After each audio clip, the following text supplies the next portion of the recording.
Okay. We have audio. Woo! Okay, we'll be getting started shortly. We're still waiting on Miranok to join us in voice chat. But hello everyone. I'm Malgrim, and I'm joined by Psycho Child. Yay. Yay! And we'll have Miranok with us shortly. I should have adjusted my microphone beforehand. Oops. Okay, that's better. And we're gonna just kind of be hanging out and playing some Blade and Soul while we talk about stuff. Yes. We usually kind of play games together and talk about different gaming topics. So I figured it'd be kind of fun to turn it into kind of a more of an organized thing for the stream. So Yeah, we figured, oh yeah, we basically do a podcast anyways. Why not call it one? Even when we're not trying. yeah, Miradok unfortunately had a crash, so waiting for him to get back. Oh, it'll only take him 20 minutes to get logged back in again. Uh, this game takes so long to load. It's ridiculous. I mean, it's a pretty game, but like, I just don't. I betcha it's the that shiny detail that you can opt to have on your character. Like that's what holds it up. Just so too much detail. Yeah, I bet this game has like a similar identity crisis where like Final Fantasy 14 1.0 had the issue where like a ambient barrel had the same amount of polygons as a human character did, a player character Right. did. I wonder if this game has similar issues. I don't know. I mean, it doesn't look like they do. I mean, it's always hard to kind of tell for those type of things, Right. you know, because like if an artist is really good, they can hide a lot of that. Oops. I always mess that up. There we go. Dance. Dance, monkeys, dance. Dance party. Now, if only you could get your cat to dance. I know, like it's so disappointing. Cause they'll react to other emotes, but not the dance. Right. Who doesn't want a dancing cat? Right. Um, let's see here. YouTube dancing cats. Pretty much everybody.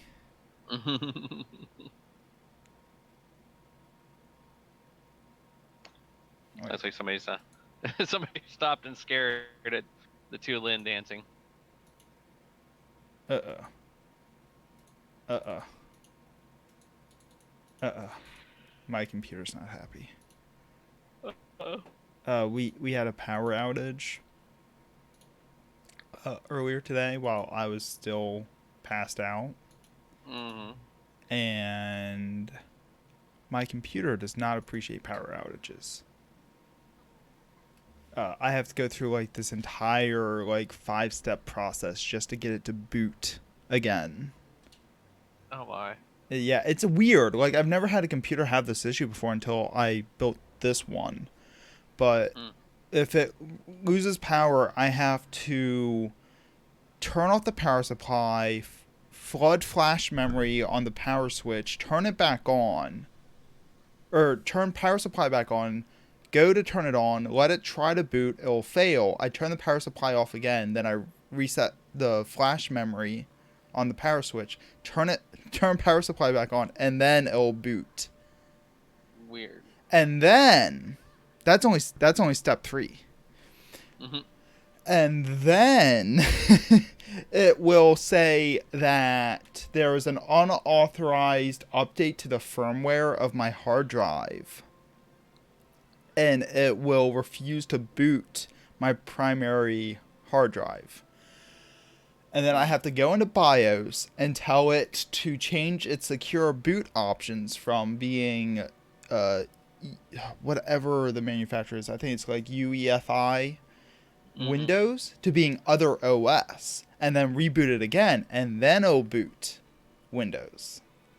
Wow. How's that for obnoxious? You broke something real good. Say that again?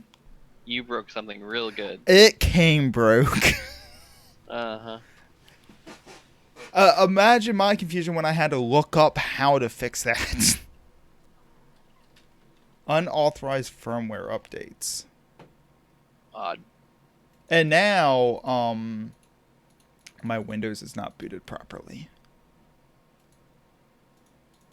Like, I can't...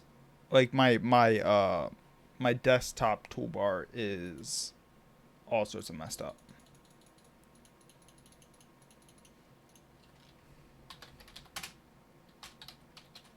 Because I'm trying to pull up my sound mixer so I can...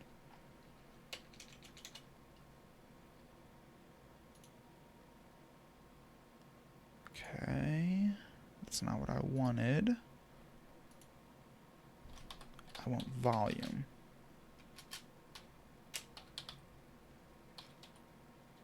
Nope.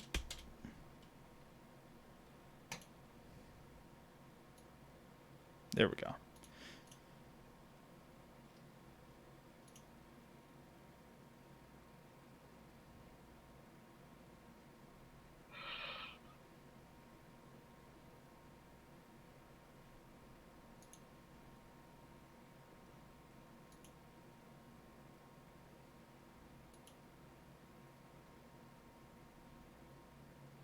That's not an innocent cat. That's just a cat having a seizure.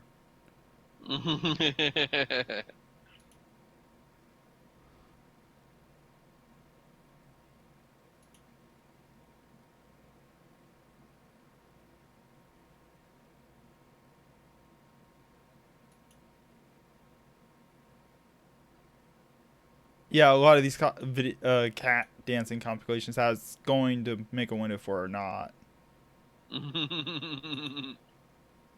Okay, that one's actually funny, but never mind. Most of these cats are just having seizures. Poor kitties.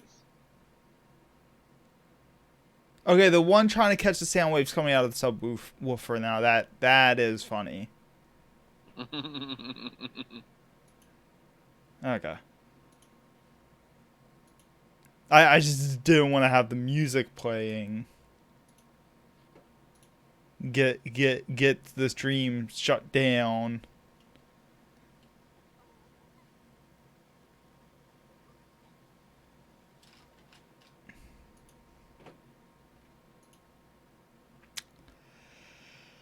Well, I guess we could get started a little bit. Oh, I mean, you better not join us. Did he? I heard someone join the Discord. There's Mitternock. Hi, Mitternock. Hello.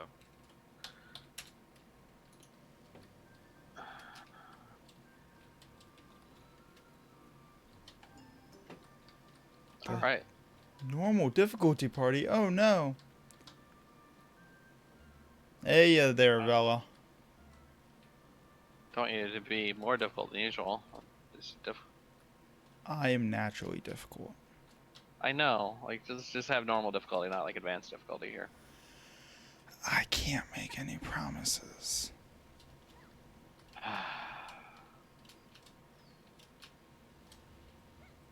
Okay. Do I stop? Hmm? We're into the teetering, whatever the hell is over there. Teetering Falls. Yes.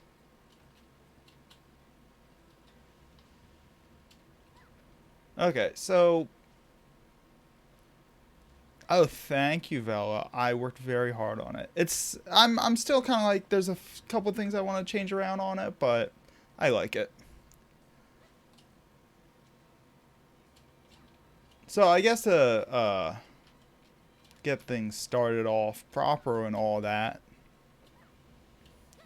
So I kind of wanted to set up today, just talk about something, we all here kind of have some experience with, and that's MMOs. And Sai and I have talked about this a bit, but I just want to go over like a quick, easy history of MMOs and kind of how they got to where they are now. And I guess the first place to start off with that would be talking about like the MUDs, right? Yeah. So I mean, kind of the first iteration of online multiplayer games were what are usually called text MUDs. After the first game, MUD, written by Richard Bartle back in the late 70s. MUD standing for multi-user dungeon. And so, yeah, I mean, essentially they were kind of like, kind of think of a text adventure game from the oldie days, uh, combined with, internet connection and multiple players.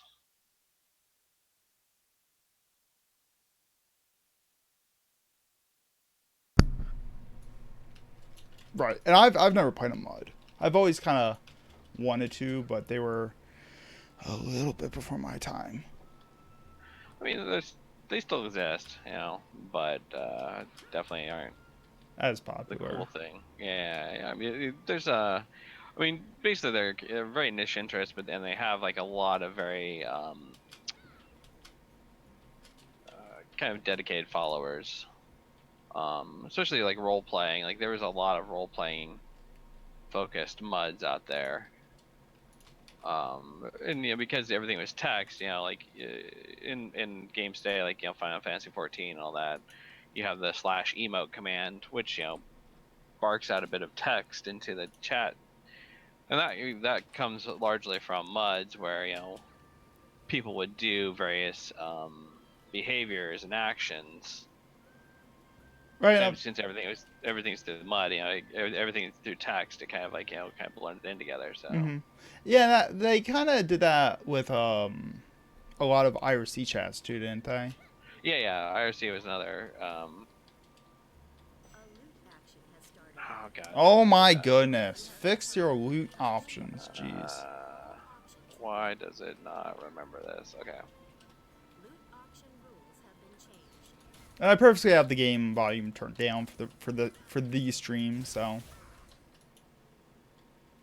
I don't know if anyone can actually hear it or not.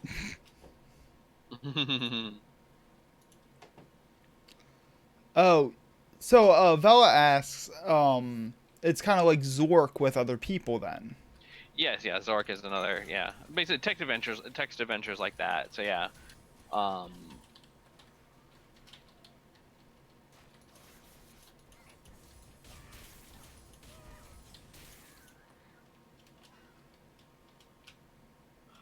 Another. And so yeah, and so like, the games tended to be, very similar to what you have in modern MMOs. Largely fantasy based, although there were some science fiction ones. A lot of it was basically about developing a character. It tended to be very grindy. Um, and so the interesting thing, for MMO fans is that there's several different types of MUDs, but kind of the main one of the main types was called Diku MUD, DIKU, and this became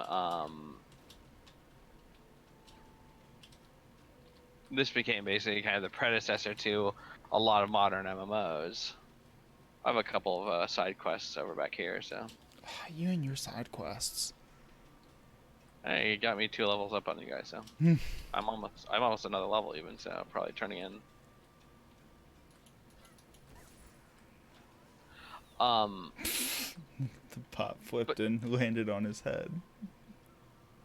Dikumads tend to be very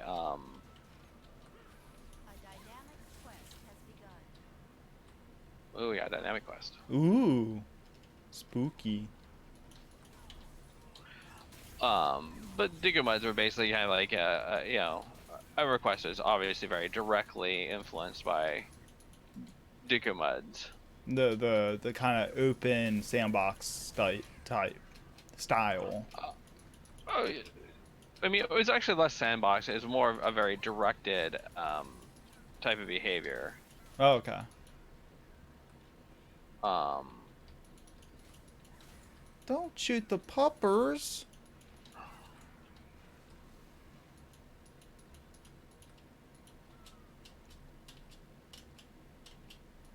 And that's I'm trying to remember. The Deku mods were the EverQuest 1 style. right. And Okay. so yeah, it's very much like you got a character, you go kill things, work up the character. This is what we're going to have to do to defeat them in stages, and then Kill the puppers and then stage him again and kill more puppers. This game does not like or, puppers. or, I know, poor puppers.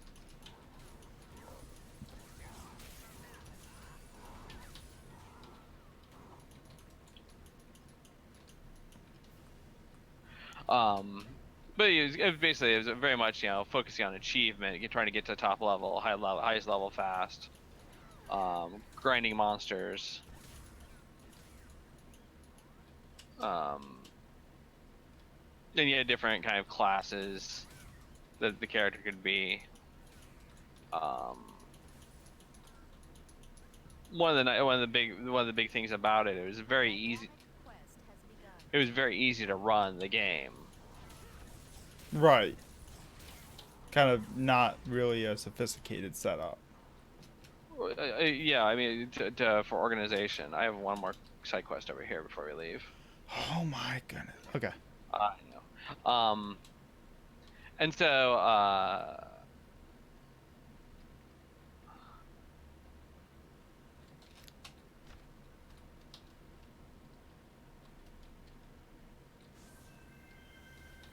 there's my level. Wow. Just wow. Yeah. And so, and EverQuest is basically kind of very directly influenced by that. So the text mods used to be kind of like were very early internet things, and so it was kind of the wild west of the internet back when things were a little less locked down, and so like a lot of games kind of tend to, we'll say, borrow Ideas. yeah, or borrow from other intellectual property pretty freely. Right. And I actually remember. Now this is a conversation I remember having 15 years ago with somebody from my Star Wars Galaxies group of all places. Uh-huh. They talked about the muds back then, and they'd say that they really started it on like university networks. Yeah, I mean, yeah, there were a lot of I mean, this is on the early internet, and Yeah. a lot of the early internet was university based. So yes. So that kind of gives an idea for like the generation that like the age generation for early muds. All It right. was university students. Right. And so and so this is kind of true of a lot of the early internet in general. Is that it was very homogenized. It's kind of like, very college age, obviously college educated people who We can take that portal back there. Just have running back. I'm already most of the way here, so you can go take the portal. But I was following you. I'm just out of sprint. ah, yeah. Sorry, I'm just kind of running while I'm talking here. Yeah, and so a lot of it tended to kind of be very, and it's a very nerdy crowd, so you had a lot of kind of nerdy in jokes. And you see this a little bit with, World of Warcraft and Final Fantasy 14 having a lot of puns in their names. 14 having a lot of song Every title references. quest. Right. And so yeah, kind of that nerdery kind of, in joke thing happened, and and a lot of people tended to a lot of people tend to have, like you said, kind of borrow freely from other intellectual property. So, like I was saying, there was a Dikumud that had it was based on Forgotten Realms, the D&D world Forgotten Realms, that one of the developers of EverQuest played, and basically so they kind of like, oh, I wanted to, they wanted to do a text-based or a graphical-based version of that. Um,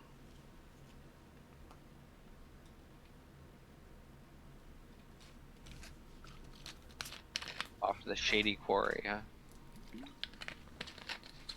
Yep.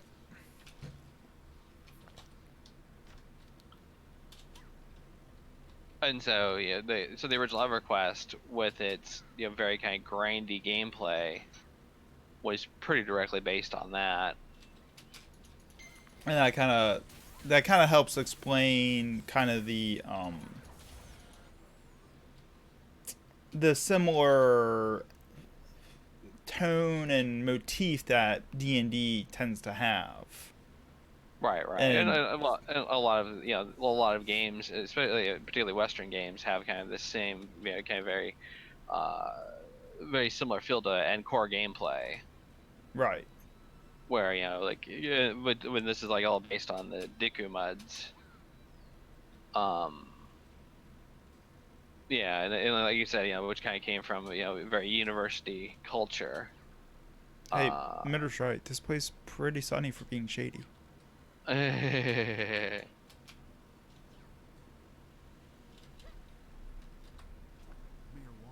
Okay, going back to Green Hollow. He's got a wind stride back over there. I guess so. Um, and And so go ahead. but the early MMOs tended to be a little more diverse because there was like Diku was one of the more dominant forms of text mods, but there was a lot of other ones. Um, the type that I got involved with were called LP mods. Um, which was based on a language. LP is the initials of the guy who basically created the language behind it. But it was a very interesting setup where in the very early days of these things, if you got to max level, then you basically got programming programming access, and you could basically create your own content in the world. Um, which was kind of interesting because basically you became what was called a wizard, and you would be able to add content in the game, usually like new areas to the game. And so a lot of the older games tend to kind of have a very hodgepodge feel to them because people were somebody would kind of you'd have kind of a very basic medieval setting at first initially for the world, but then somebody might create a science fiction zone where you get ray guns. Somebody else might create a Forgotten Realms zone, and then somebody else might create other zones. And it's kind of interesting because like you got to kind of experience a lot of different. Uh, you got to experience basically a lot of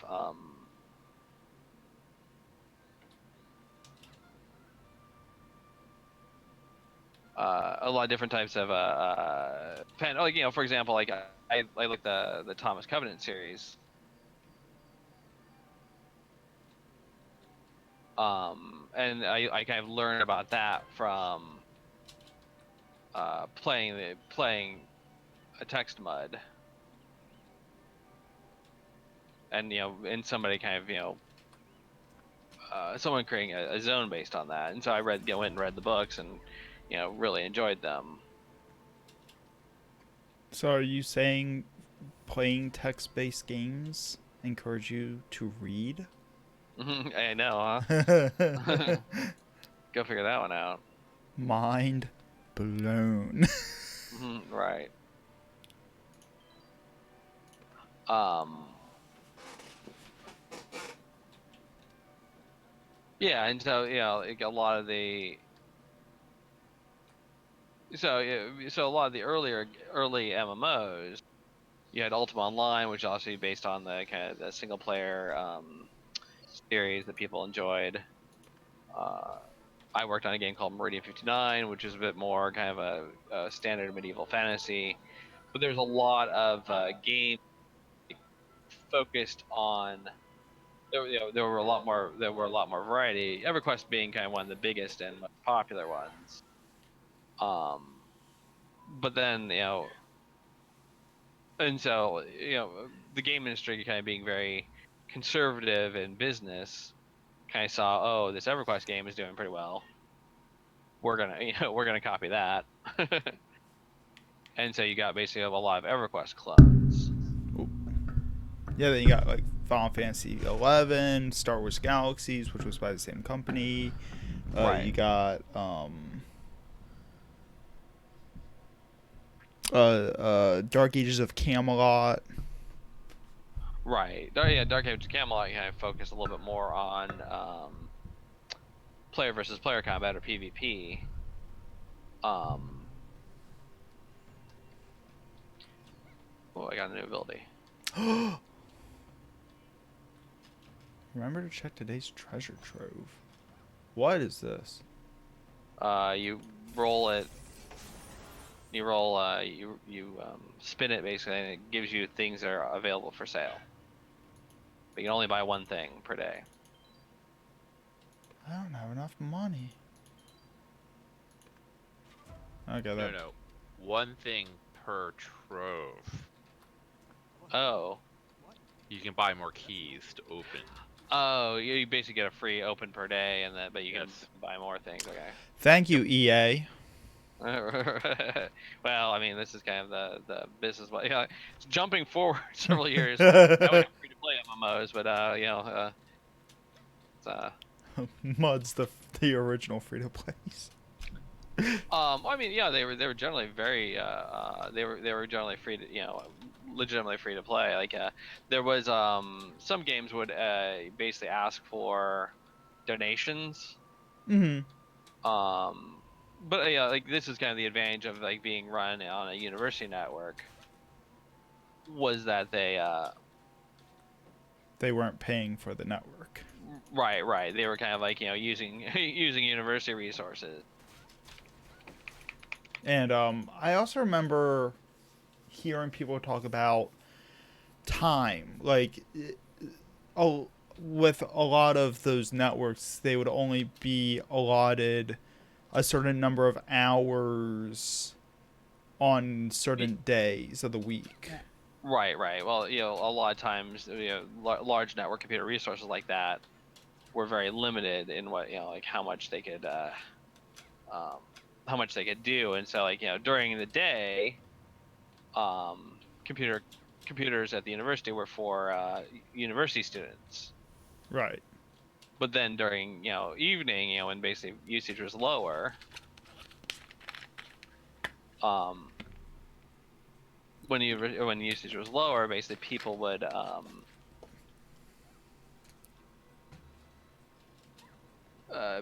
basically then people could basically run their own games. You run the mud server essentially. Right. Because the computer essentially had idle cycles, and as as computers got more powerful, then of course there would always be some computer lying around somewhere that somebody could steal some time from. Mm-hmm. But yeah, a lot of times there was the nights and weekends.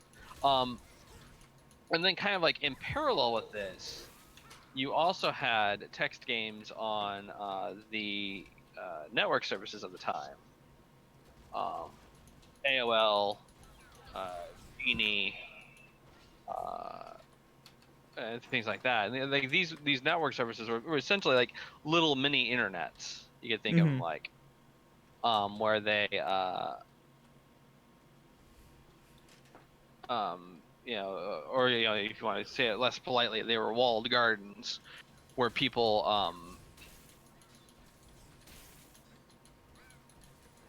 oh, is this a solo thing? Yep.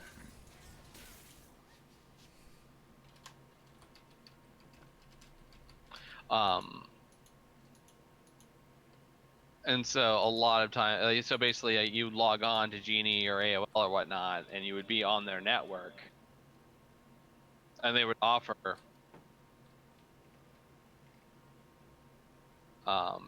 basic services like what you find on the internet, like there would be chat rooms and things like that, but you could only basically interact with other people on the network. Oh, AOL chat rooms. Even Right, I remember that. right. And so yeah, like there were games on those. There was Islands of Kesmai, um, which was more like a roguelike actually, because it had like a map that looked like uh, was made of text characters, or ASCII characters. Oh, that's interesting. I don't remember ever hearing about that one. Well, I mean, so the problem with these games were, because you mentioned time and kind of reminded me of this. The problem with a lot of these were like you paid per hour, Right. and depending on the time of day, you might be paying a lot of money, during peak times. Hmm. Like, and these games were like $15 an hour, like essentially a monthly subscription to play 1 hour on a game. Right. Which is, people complain about, subscription-based games now, Right, but right, like the old games, would charge per minute. right. Yeah, and so the game I used to run, Ready 59, actually was gearing up to be a system where you would buy credit per minute. Um, you'd be buying credits per minute, and then basically using the credits. Um, it's very funny. Like they changed it so that it was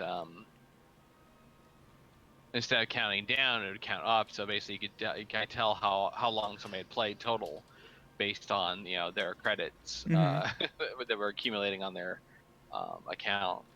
But yeah, I mean, so but then the kind of the watershed moment for this was when AOL changed to become a flat rate, a monthly subscription for AOL internet access, and that changed Meridian 59's business model, where they wanted to go, charge per minute, and they basically did a flat subscription fee. Ultima Online, which launched later, did the same thing. EverQuest, and funny enough, of course, that the funny thing, of course, is that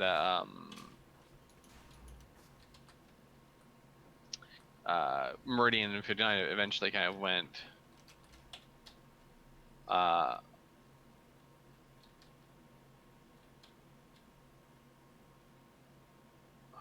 went to a very kind of complex um, business model, where it's basically like you essentially paid per hour, but after so many hours they stopped charging you. The end result was basically you paid, if you played as much as you wanted to, you were generally going to pay $30 a month. Oh, okay. But yeah, it was like like you paid it's something like $5. No, it was like 250 an hour or something like that. I don't remember, but like after 2 or 3 hours in a day, then you'd get the rest of the day free, and then if you did that for 3 days, you'd get the rest of the week free.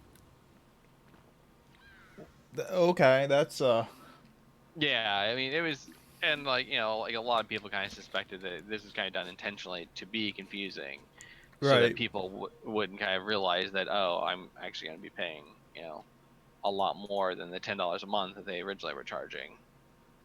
Um, but yeah, capitalism. But yeah, Right. and so uh, but yeah, but there were, I'm kind of focusing mostly on kind of the larger commercial games, but there were a lot of smaller games that there was a lot of variety of games. The smaller games, they said Islands of Kesmai. There's the old Neverwinter Nights, which was based on the Gold Box D&D games. Um, the by SSI. Yeah, I actually have Neverwinter Nights 2, and I've never played it. Yeah, well, so Neverwinter Nights was the gold box games were very old games, 8-bit type graphics, I want to say. Um, I'm sitting here talking, I'm not even getting any of the story. Anyway, um, Oh, the all-important story of Blade and Soul. I know, look at me. Um, and so like they created kind of a multiplayer version of that for AOL back in the day. And yeah, it's kind of confusing because after that, then there came the BioWare Neverwinter Nights games, and then more recently there was the Cryptic Neverwinter Nights game. Um, Oh, so it's kind of like a name that just keeps getting reused. right, right. It's probably I think it's a name that basically like whoever owns D&D at the time owns, and just keeps on getting licensed out again. Hmm. Oh, and my friend Wei is in the chat Well, and has asked, I wonder if Black Panther will inspire a lot more RPGs based on African mythology.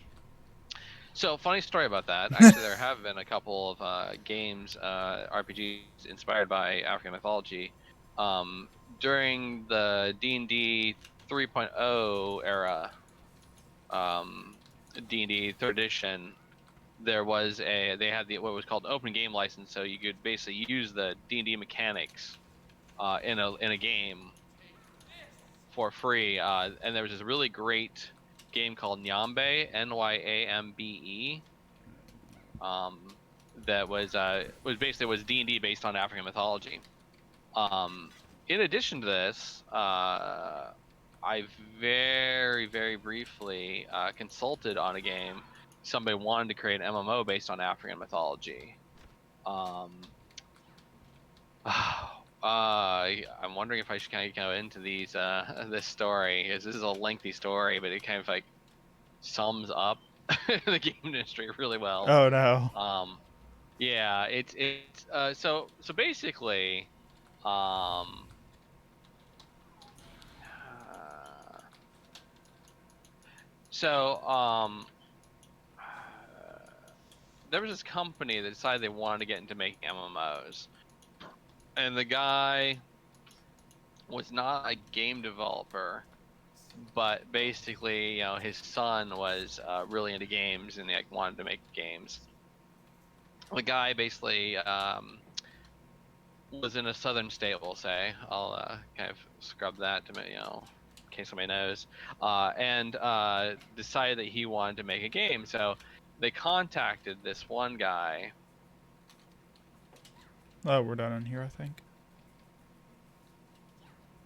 I have a side quest over this way if you care, but I know. Hey, look, I'm telling stuff then, so I don't have to think. Hmm. So anyway, so basically, his son kind of wants to, be a game developer. The guy has more money than sense, so he's like, sure. He starts up a game development studio for his kid. And so basically, they hired on this guy who was like an academic, but he really wanted to do a game based on African mythology.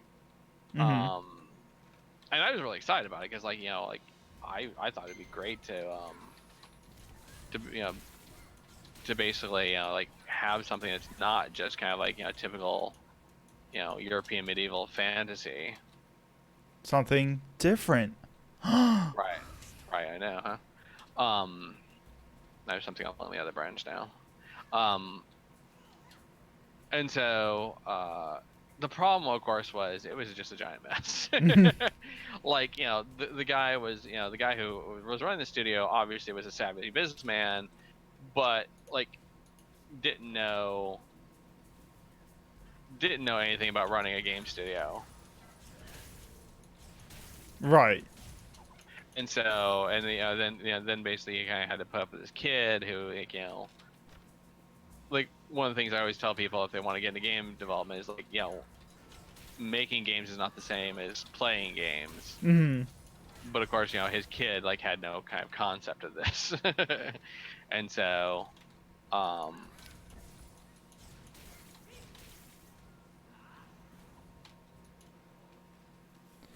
I want to be a game tester. Like, no, you don't.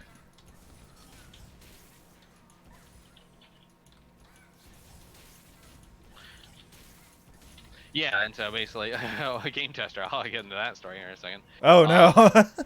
Yeah, I got all sorts of happy game industry. If any of you out there want to become a game developer, I will crush that hope as fast as possible.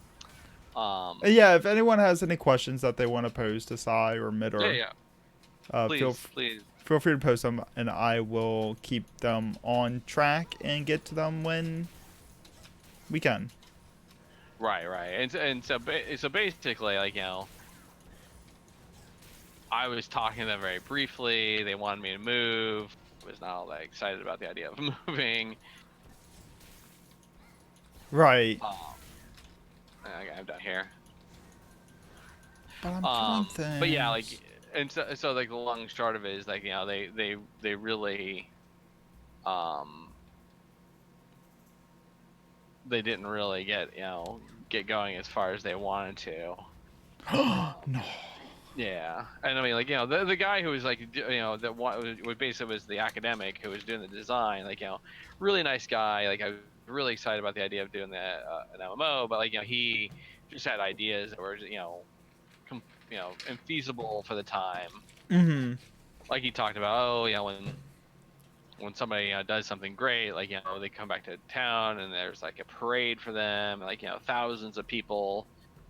And this is like a decade or more ago, and it's we can't do a crowd of 1,000 people in kind of a typical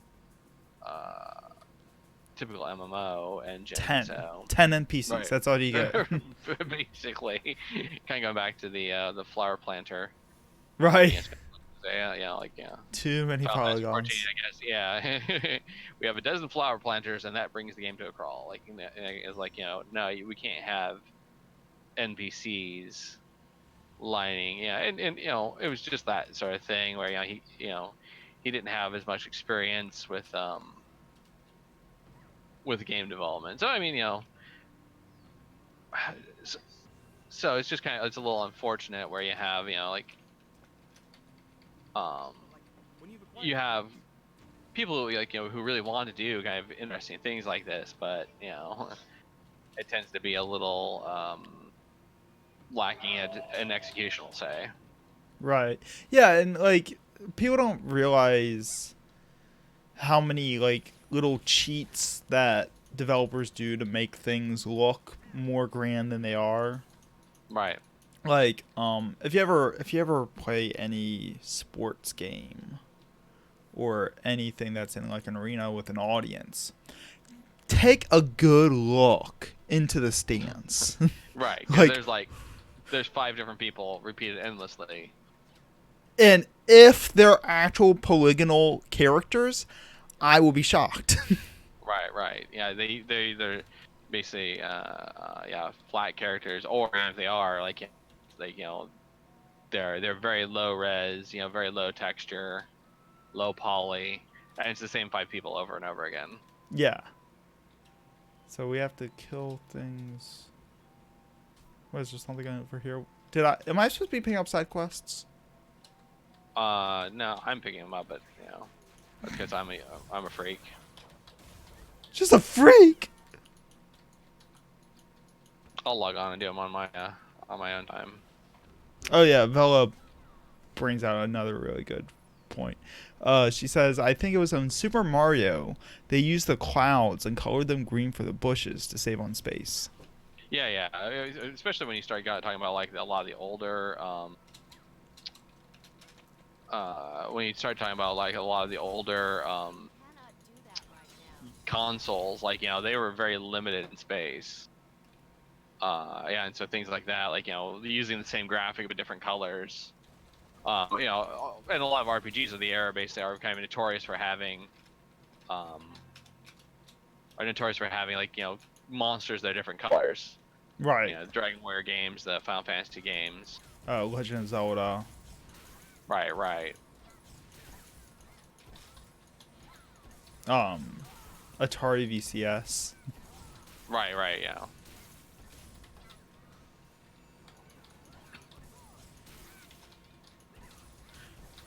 they did everything they can. Programming the Atari is like, like reading about that. Like if you're a programmer and you want to you want to kind of imagine that your life is terrible, like look at look at what it takes to program the Atari 2600, the Atari VCS. Like that will give you a new appreciation for what it means for to be difficult.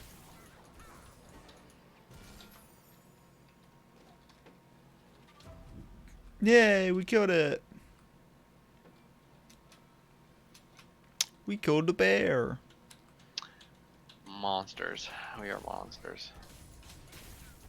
I got a bad feeling about this, Yogi. um.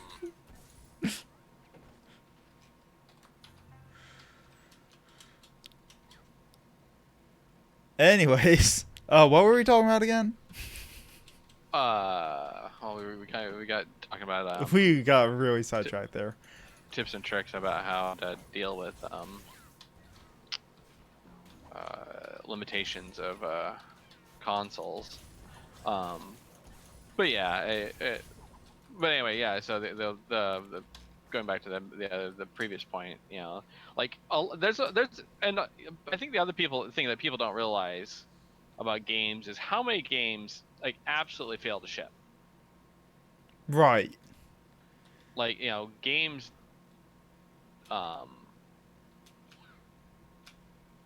Well, I think people have developed a slightly better understanding of that with Steam Greenlight being a thing.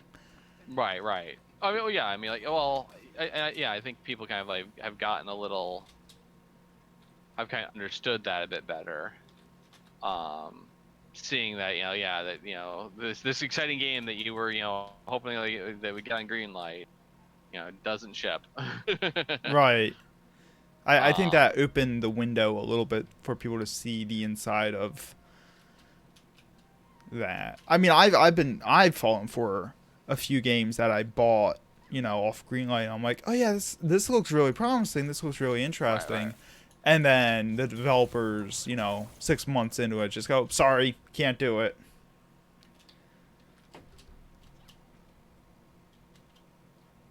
Right. Well, I mean, and there's multiple reasons for that. Sometimes it's sometimes you just get like. Where are we going? Okay. Oh, Sometimes we'll get into the Kickstarter game soon. Oh yeah. Kickstarter is another great example of where We'll get into it. Don't worry. Oh yeah. This sounds like a great idea. I'm totally looking forward to Star Citizen. Don't mention that cursed name. Don't even joke about it. Alright. Speak with Bondu atop the rock. Oh, atop that rock. Oh no.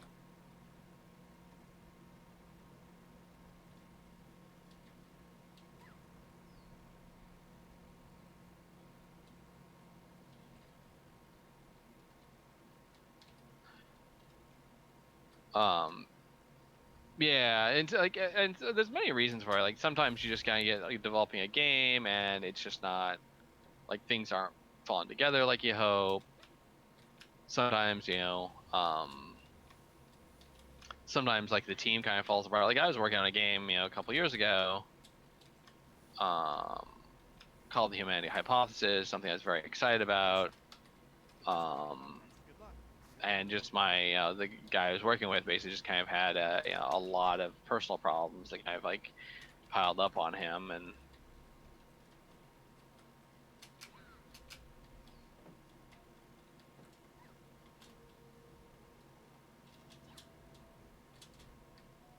oh, he's atop the rock. Oh, okay. Yeah, he's...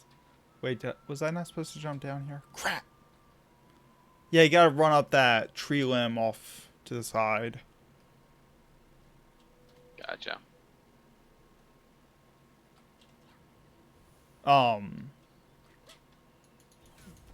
Yeah, I mean, like the more recent announcements of like Visceral Studios getting shut down and all their games getting canceled is a good example of that Right. too. Right. Right. And so yeah, you definitely have kind of this. I mean, the games business is very brutal. Um, For things that are supposed to be fun. right. I mean, the business behind them, especially when you start looking at, just a lot of the details, like developer publisher relationships. I mean, even something with Greenlight, like even in the best of situations. Um, um,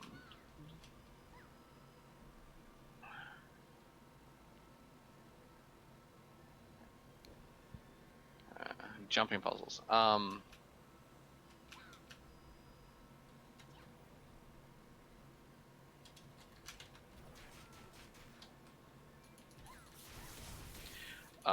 Even in the best of situations, like like you said, like sometimes it's just like in the case of the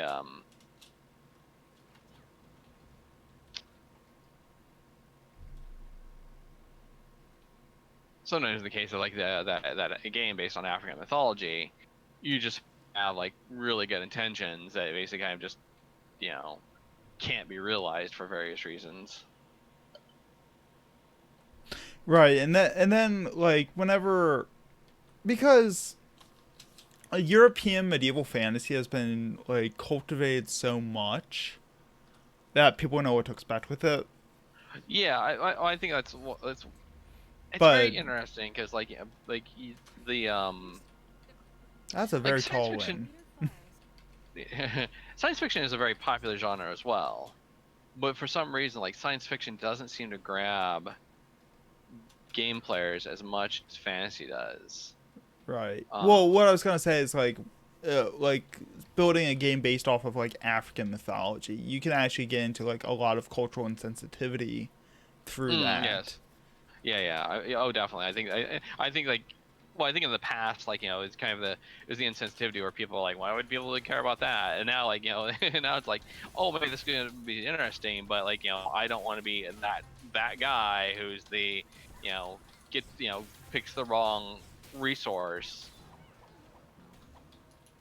And of course, like everybody's like, oh well, just hire an expert. Like, well, going back to the business, is like hiring, paying someone a lot of money to be an expert, on, it's basically just like, put it in this way where, your two options are either you can,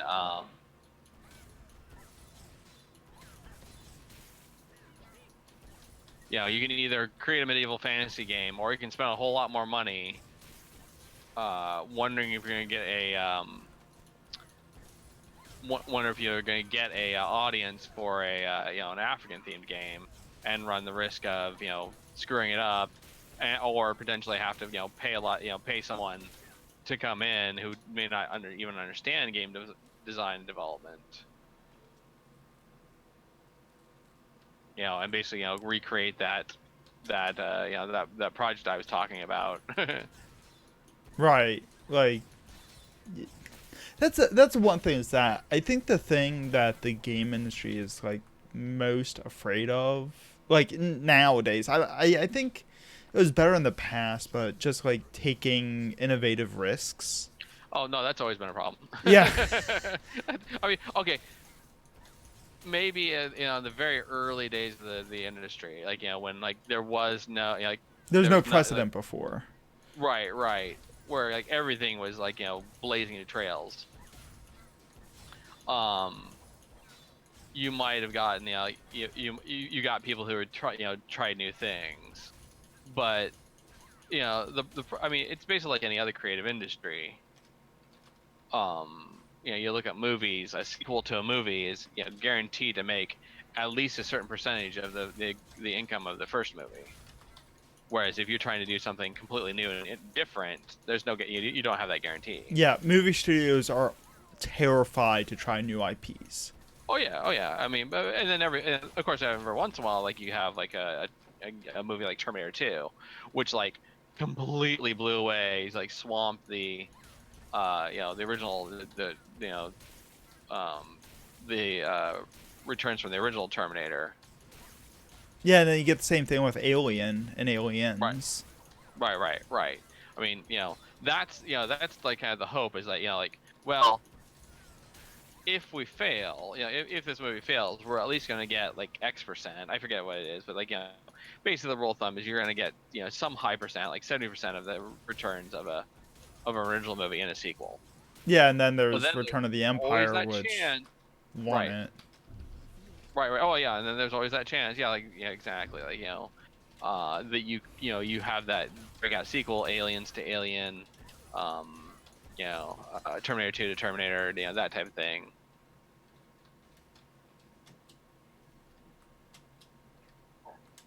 Or suddenly becomes a lot more, hugely more profitable. And so like you look at the same thing with kind of like looking at everybody's favorite whipping boy like EA or whatnot. EA whips itself. Well, but I mean, like they're a big successful company. How are they a big successful company?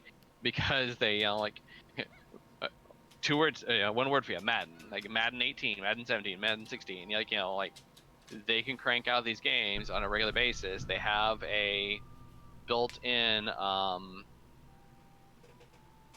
fan base. Yeah. Um, I need to step away for a second. Sure. Entertain the chat for me. Oh God, no pressure. Man. Here's something for you to work on. Velo's working on a dice roller app. Talk about that. Okay. Random. I like random. Um.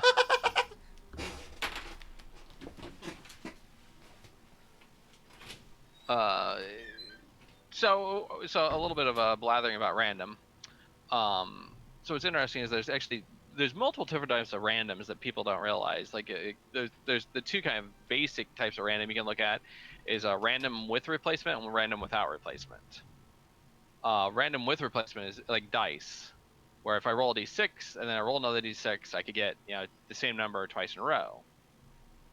Random without replacements, you can kind of think of it as like instead of having a six-sided die, think of having like a card deck with 6 cards in it, numbered 1 through 6. Um, and so if I draw a card from that deck, and I draw a 3 and set that aside. Well, if I draw another card, I'm not going to get a 3 again.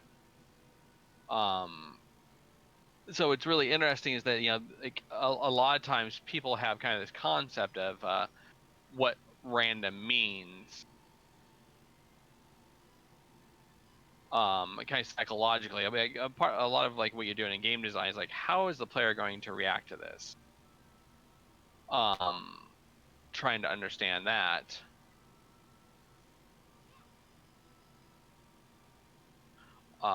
And so a great example of that is like it's a lot of times the way people understand random, kind of makes more sense for you to use random without replacement rather than random with replacement.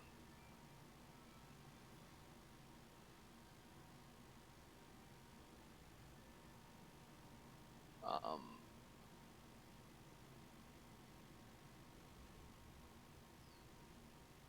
where are we doing the die roller for? Are we doing it for like to help run tabletop RPG games?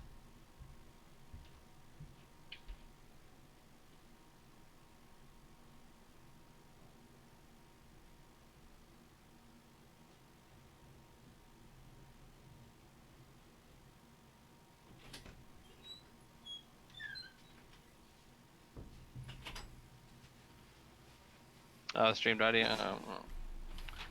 Uh, I asked Vela a question and the stream died.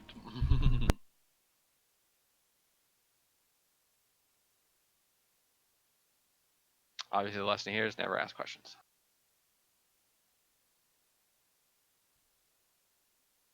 Okay, I am returned. Hey, welcome back. I asked Vela a question and then the stream died, so Uh, good for them.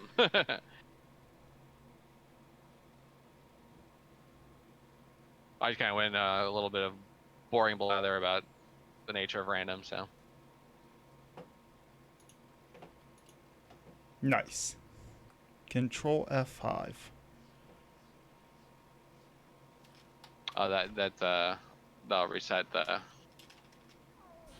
that'll reset the web page, and I think that clears the cache.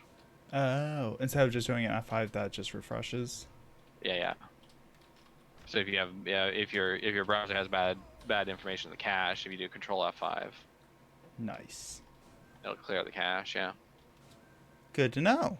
Now you Yeah. know. The more you know.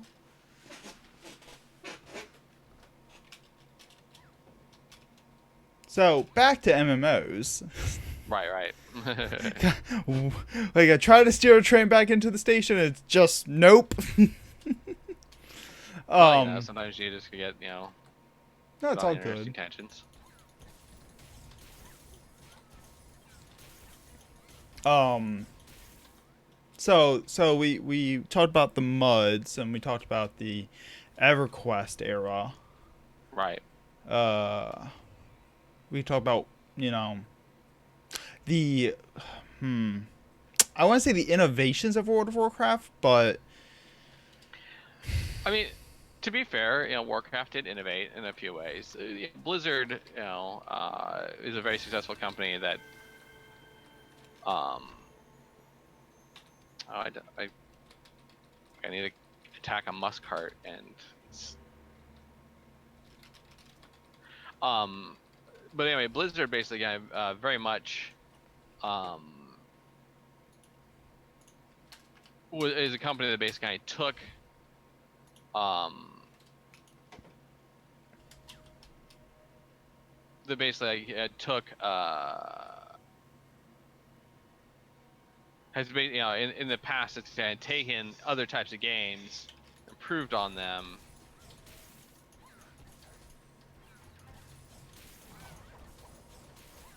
starting with like the I mean, a lot of people don't know about like Lost Vikings or the what was it, Battle Dwarves?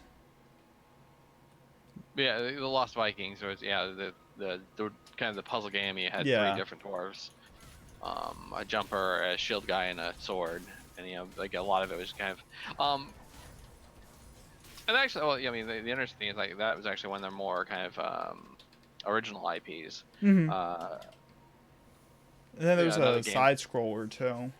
Yeah, there's Blackthorn. Blackthorn, that's it. Yeah, yeah. Which was, basically the gameplay is very much in the style of another game called Prince of Persia. Mm.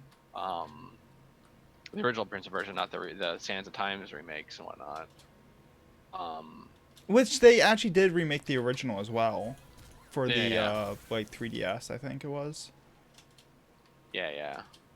I mean, that's kind of the general trend is to. Remake the classics into Right, new right, classics. right. Because the gameplay works. It's just basically Pretty it putting up. pretty graphics. Yeah, exactly. Yeah, Blizzard. Just a quick aside. Blizzard actually used to have those old classic games that you could play on their website for free. Right, right. I used to play them in computer lab in middle school all the time. But yeah, and so so Blizzard, like World of Warcraft is basically kind of the same thing, and I'm not saying this to dismiss Blizzard. Like, what they did was very smart. They had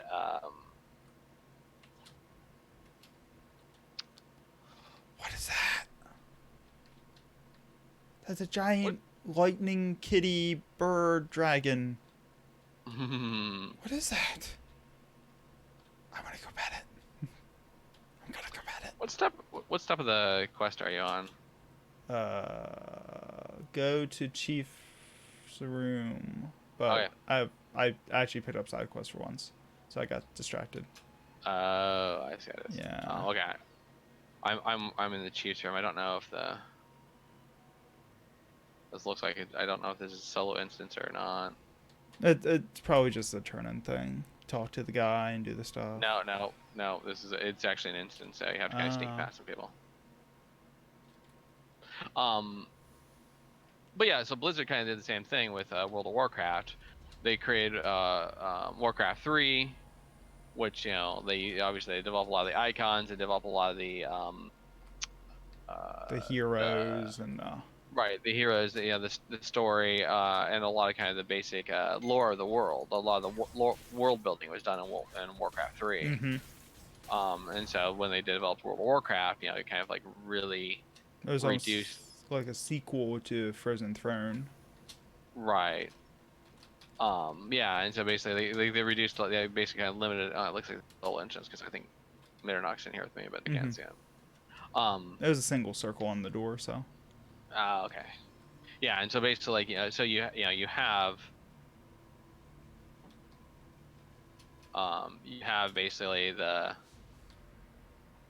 game having to be kind of well developed before it did, but like yeah the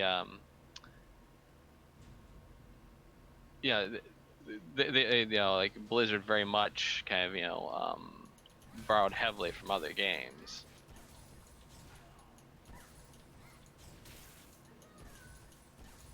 Right.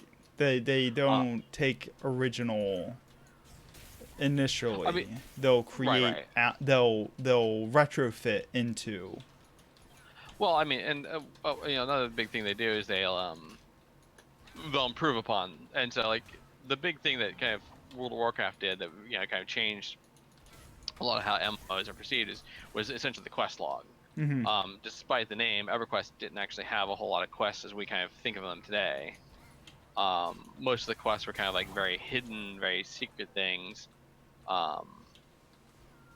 and so there was not a whole lot of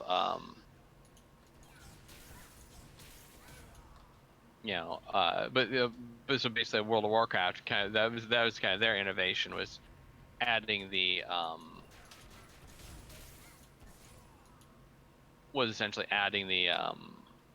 linear quest experience. right, well, or I wouldn't say linear, but like quest hubs and grinding through quests. And essentially kind of it just changed, if you really look at it, just changed one type of grind for another. Whereas in EverQuest or Final Fantasy 11, most of the gameplay was kind of like sitting somewhere, pulling monsters, all that stuff. World of Warcraft, and we kind of see this right here in even this game, where it became a lot more about, okay, go and like find these quests and grind them.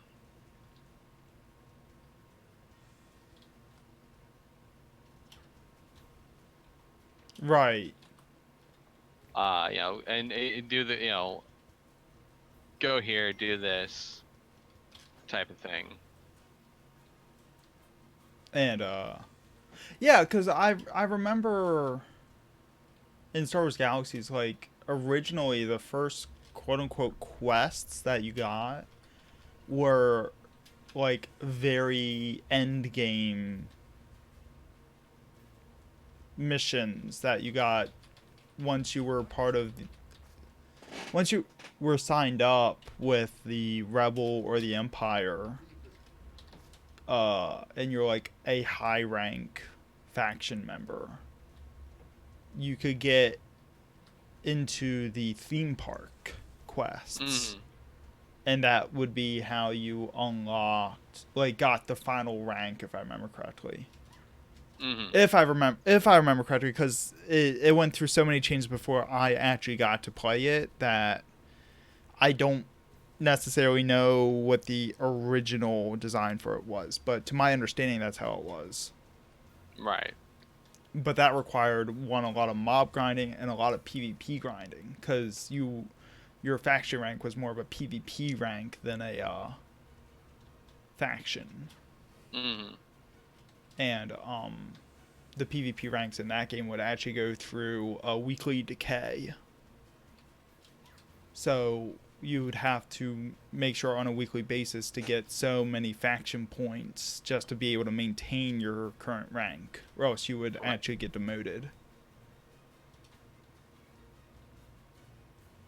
Right. And so but so kind of that concept of filling up a quest log, going and doing a whole bunch of things, turning them in, and that being the main way you get your experience was something that Warcraft changed compared to a lot of other games Mm-hmm. of the time. Now, whether And it so, was a good change or a bad change in the long run, that's debatable. right, and so obviously, like, you can kind of look at Final Fantasy 14, where you kind of have the flip side of that, where you have the main story quest. And like Star Wars: The Old Republic. Right, right. And so, as well, of course, Star Wars: The Old Republic is very much a WoW clone. right. I mean, well, and it's a BioWare. True. That's a BioWare game. I mean, like, heavy story based stuff in BioWare is kind of like it's kind of what they do. Yeah, I get a lot of flack because I actually did not play the KOTOR games before I went to the Old Republic. Mm-hmm.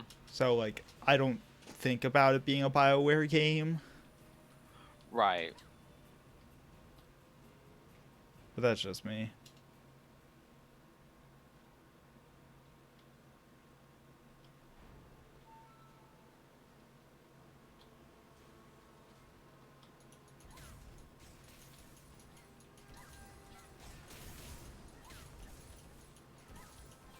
On the the Star Wars Galaxies Legends server. I'm sorry, I was paying attention, I swear. I'm sorry, the chat's been talking to me and I have not been paying attention to them.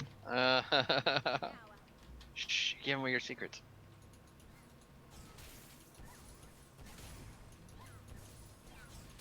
I think Legends was the server that I played on for a little bit. It's a private Star Wars Galaxy server. I think I was playing on that for a while.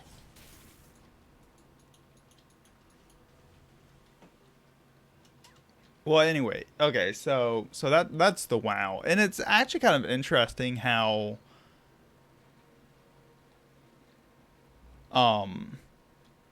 like WoW has kind of deviated a little bit from what the WoW clones perceive WoW to be. Right. In the more recent expansion packs, it's actually deviated out more from what the WoW clones tried to like say that it is, and it's trying to change its not identity, but it's actually trying to. I notice with WoW, it transforms a little bit with every recent expansion. Right, right. And it tries to actually do different things. And then all the WoW clones are like, no, it worked in vanilla. We'll just keep doing what WoW used to do. Right, right. Well, I mean, okay.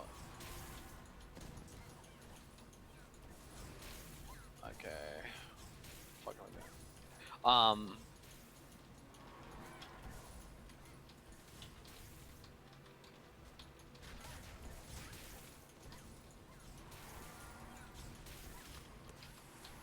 Yeah, I mean, this is definitely, like, not to kick a soon-to-be corpse, but like, you kind of see this a bit with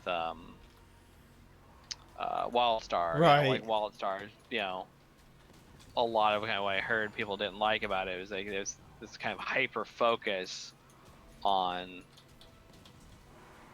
a kind of like old, like a vanilla WoW raiding environment. Where like exactly as you said, like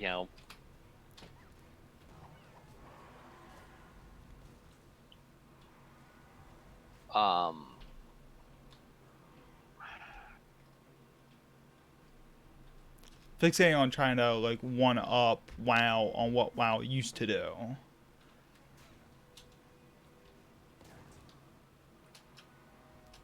And being like the edgy little brother.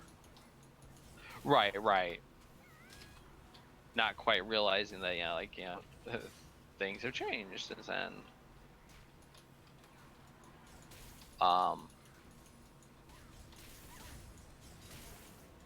And and I think the other thing to kind of keep in mind, God damn it, like I can't. No, okay. Like these orbs are impossible to pick up. Yeah, you have to like look directly at them. I'm trying to figure out where the green obelisk is. It's to the north. To the north. Oh, I see. Like I've been fighting Yeah. this thing like for a minute, like not realizing, oh, I'm supposed to be doing a thing. Oh, I have to pick up a green orb. Oh, Yeah, like I picked up the blue orb just fine, but the green orb was giving me troubles trying to pick it up. oh my goodness. And you have to do red, so. Green orb, why won't you? Why won't you let me love you? Got it.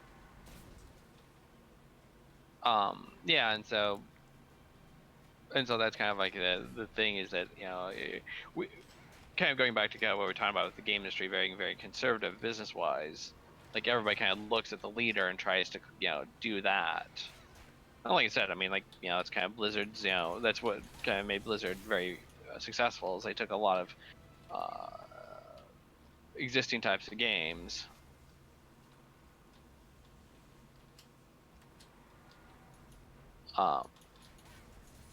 They took a lot of existing type games and then Actually, one, just another topic that the chat just brought up that I thought was a little interesting. Not to like incomplete your thought. no, go ahead. MMO sequels like EverQuest 2, for example. Like, Going for the infamous one. hmm. Going for the infamous one. Yeah, like so. It's very interesting, and kind of like drawing upon my own personal experience with running an MMO, a small MMO. Like when I told people I was, I bought the rights to Meridian 59 from 3DO. Mm-hmm. When I talked about when I talked about that to people were like, "Oh, of course you are." Like that's like MMOs don't really die. They just they always have fan bases and whatnot. Which is really funny given like like I said like in the context of games like WildStar kind of being shut down. Right. Like these games don't last on forever, but yeah. So basically, when EverQuest came out, like EverQuest had the supreme, unfortunate, unenviable position of basically kind of going right up against World of Warcraft when it launched. And so, like, it basically was fighting an uphill battle. Right. Trying to, kind of trying to get, attention, when.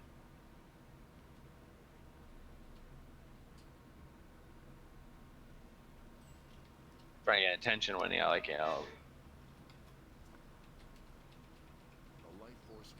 The shiny little brother game. Right. The essentially kind of the very.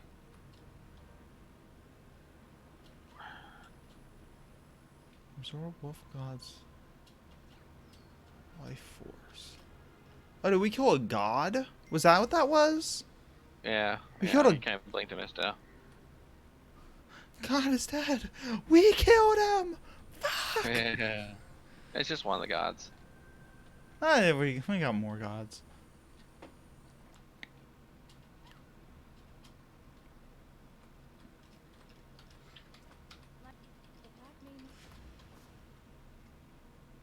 Wait, this person isn't a real Lynn. She's got normal ears. Why does she have fake fox ears? Like, what is happening?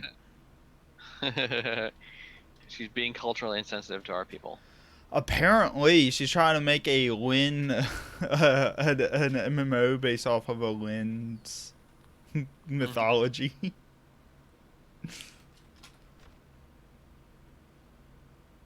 I just walked there. but yeah, and but like kind of the so the idea of the time was of EverQuest 2 was the idea of like, well, I mean, I talked to some people about this. Like, the idea, the kind of concept was, um, there were, if you looked at it, there's a lot of people that played. There's basically a lot of people that played EverQuest 1, but didn't stick with it. Right. And so the idea was that, so the idea that they were going for was they wanted to, Sony Online essentially wanted to kind of appeal to that audience.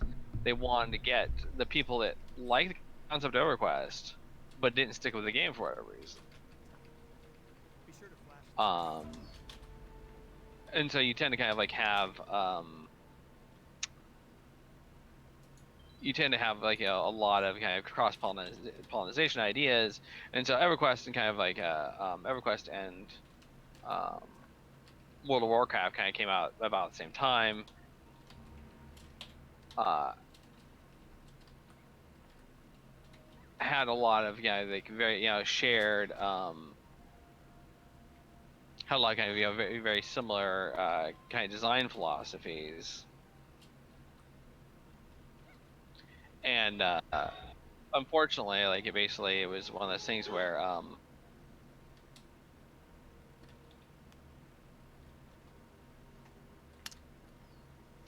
people like we got Warcraft had was the uh had the more popular it basically it turned out to essentially be more popular. Okay. um I don't mean to cut you off here. mm, I just found an NPC that lets me customize my cat. oh I know. oh my. It is very expensive. No, Okay, continue. I'm sorry. no, it's fine. That's kind of funny. But no, yeah. So basically,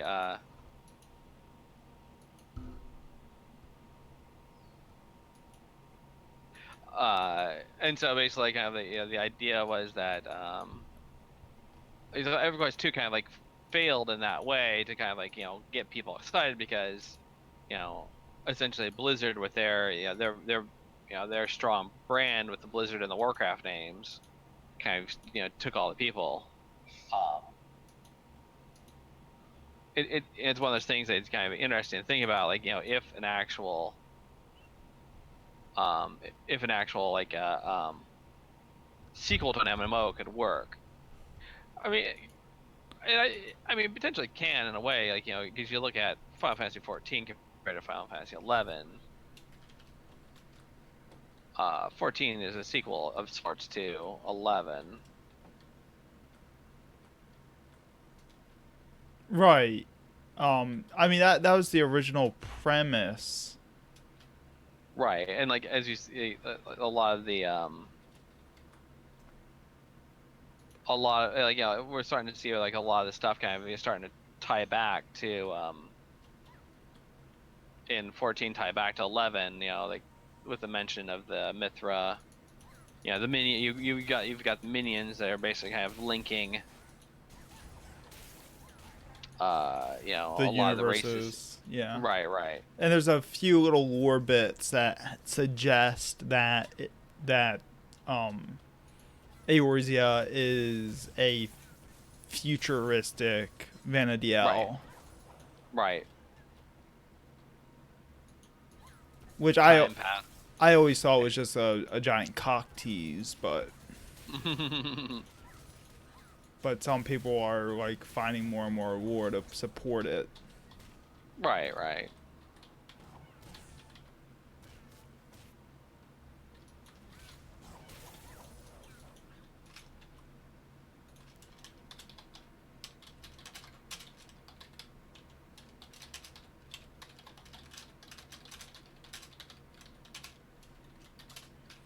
No. The Jari, you could not. They were not connected. I think they did allow you to basically like you got a title in EverQuest 2.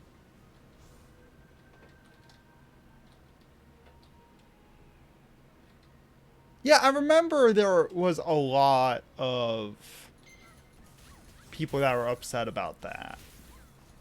That there wasn't like a continuity between the two. Right, right. Well, the in for EverQuest, like there was some continuity. Um, Basically, EverQuest 2 was supposed to be, like several years, like several years into the future. So Yeah, I never like I played EverQuest 2 a little bit. I never played the original EverQuest though. Did they like share the same overworld in general? no, Okay. they kind of explain that away. Like basically there was a cataclysm, and Oh. the world became like essentially like an archipelago. And WoW just had to steal that too, and then Final Fantasy Mm, 14 just had.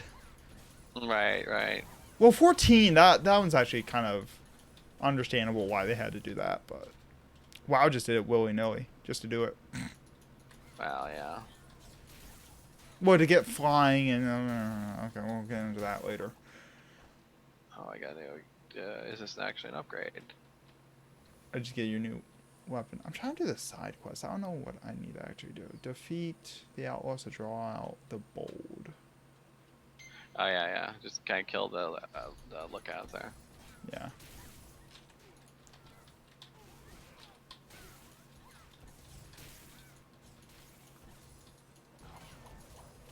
Yeah, like I remember because I was playing Star Wars Galaxies at the time, and there was a lot of crossover between Star Wars Galaxies and EverQuest and EverQuest 2 players.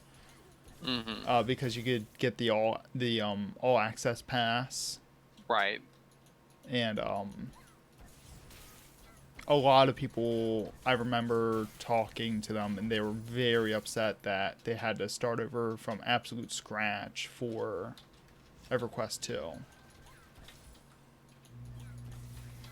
Right, and yeah, but it was one of those things that there was really no way for them to, I think, to cleanly allow that sort of thing. Like, because I mean, these games are all about building up a character. If you let somebody kind of pop in at a high level, well, then that kind of Right. Wow. I forgot the shipping on the for the pre-order of the second volume of Encyclopedia Eorzea is like $12, and that's like the slow shipping.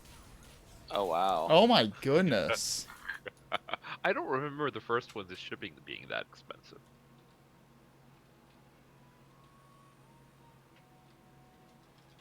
That's crazy. Yeah, but pre-orders went up apparently today. Yeah, I remember them saying it was. Yeah, the notification for that went out when service went down last night or yesterday, whatever day it is. I don't even know anymore. I don't know. I haven't been paying attention. I haven't even patched yet. Oh yeah, for anyone who plays Final Fantasy 14, the itinerant Moogle is back with That's right. exclusive earrings and like a mask and a pet now, a minion now. So make sure to grab that while that NPC exists.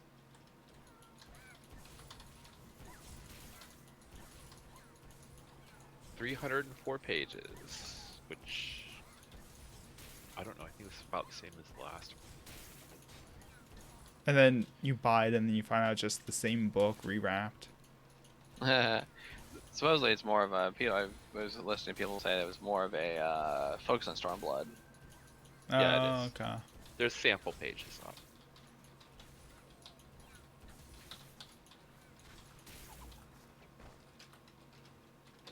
Okay, finally got that quest done.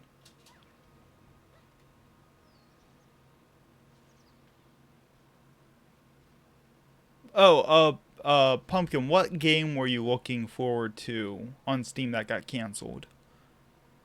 Do you remember the name of it? I'm just curious.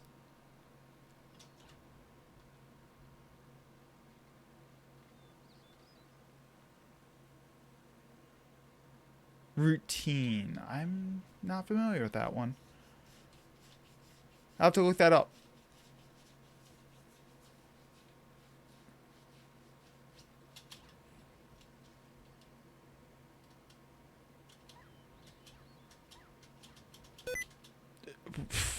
Oh my goodness. I have sticky keys enabled. Oh.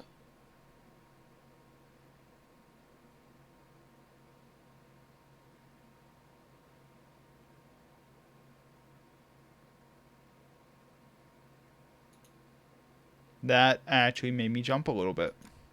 Always scan this section. No.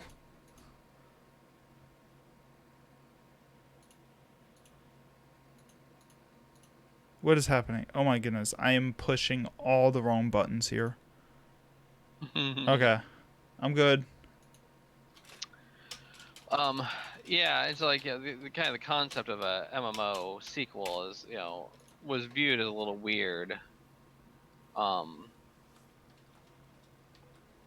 I always kind of like I understood EverQuest's like situation for needing to do that because the industry changed with WoW and they were trying to change with it.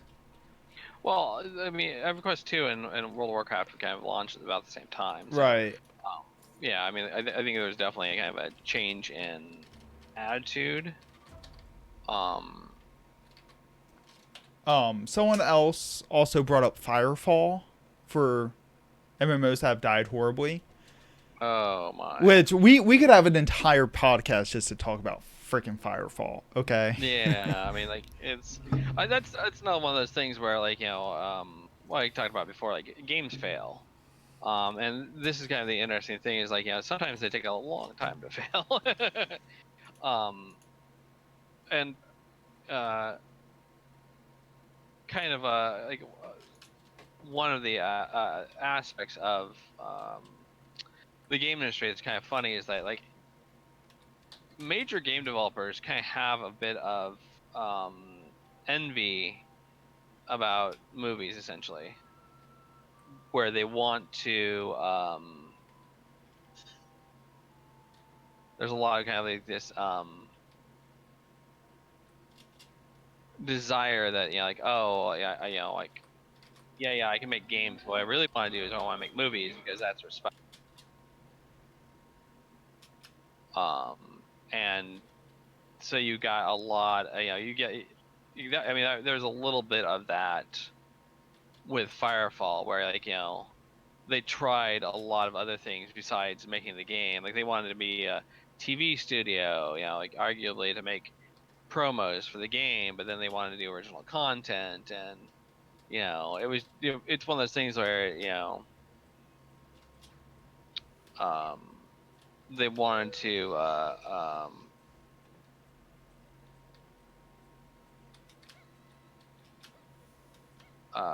they were always kind of like trying to what's a good way like like Shooting for the horizon. yeah kind of, or yeah like shooting for the stars and like trying to kind of become this kind of uber super entertainment thing, when the reality is kind of like you want to Focus on a project right, at a time. right yeah, like make sure the first one's successful before you start diving into the second one. And need we talk about the $3 million gaming van? Oh my god. Right. I mean, yeah. Oh, I have a repeatable quest to kill the Lycan King again, the god. Yeah. I picked up a bunch of side quests. So I'm just running around doing them. Okay. Which is sad because like just the other day, I was kind of sitting around, kind of a little bored, Mm. And I was just like, man, I wish I had a game like Firefall to play right now. I could really use like a third person shooter game like Firefall to kind of chill out with. Right, right, and it's very interesting. Like, there've been a number of games like that. Um, there've been a number of games like that where you have kind of the over the shoulder. Like another one that was that I really liked was shoot, what was it? It's made by Richard Garriott, science fiction. Tabula rasa. Tabula Rasa. Yeah, that's right. Oh, okay. My mind I was heard about that my, one. my mind was blank. So yeah. So Tabula Rasa, which was actually a pretty interesting game. Um,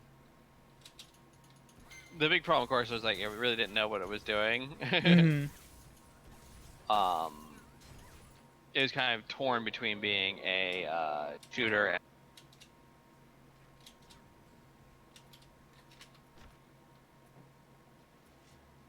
and so it really kind of didn't know what kind of audience it was trying to kind of serve.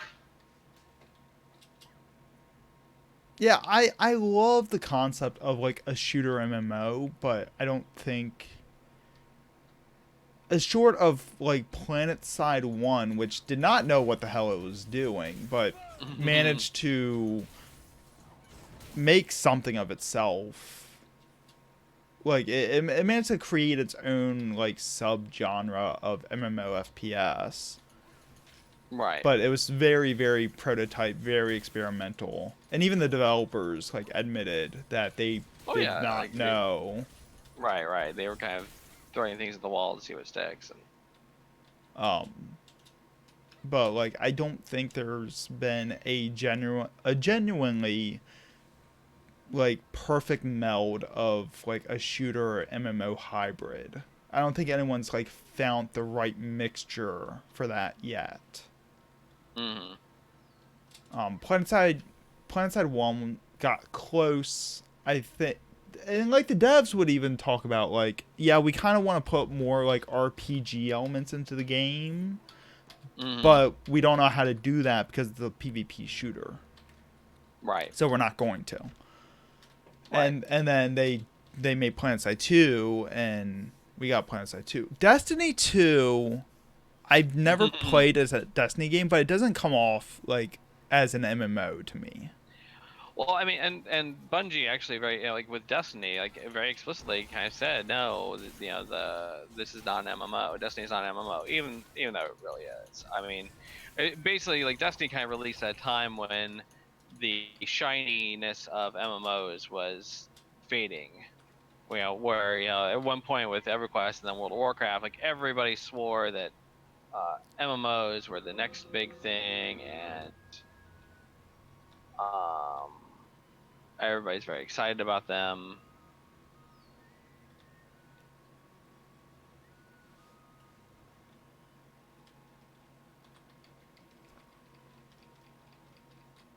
Right. Well, I think.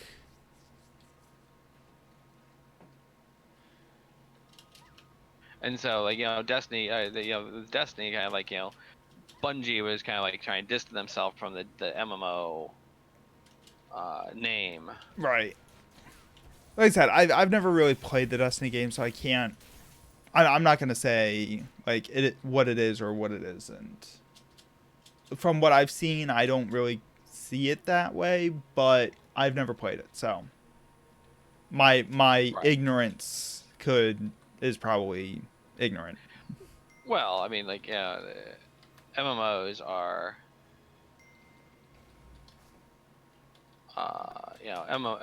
people kind of forget that like, what we kind of generally refer to as MMOs, is short for MMORPG. Right.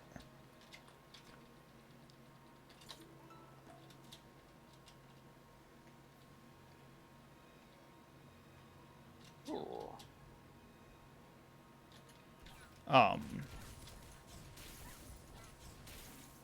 Cause like, then you start. I don't know, like Because it's in a similar category with Destiny. Would you call Warframe an MMO by definition? Less so because it uses peer to peer. Right. I mean, And like, there's no like super shared overworld or anything.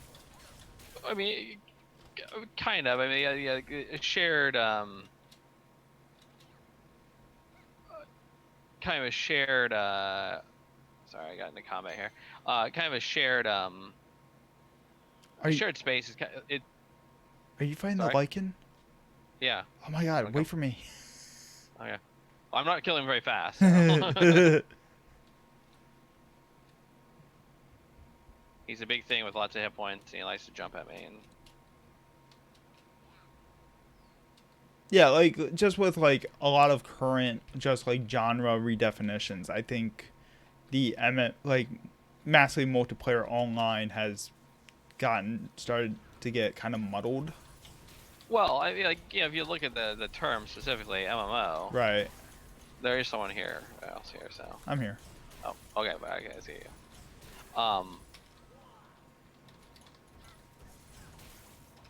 Yeah, like if you look at if you just look at the definition, the words massive multiplayer online, um, like the threshold of what an MMO is pretty, it's pretty low, really. Like because like massive, like it was supposed to kind of like separate out from games like Quake, where you could have like 32 people at one time. Right. And so like people kind of like like try to kind of impose their own definitions of what massive is supposed to be. Oh yeah, it's a very subjective. Well, it's not so much subjective as like it was not intended to be like oh, you have to have thousands of people in the same world at once. Because like Warframe, you get 4. Right. Ooh, I got essences. Yeah, there's a wheel back in town. I did not see the wheel. Gotcha. I'm running out of inventory space.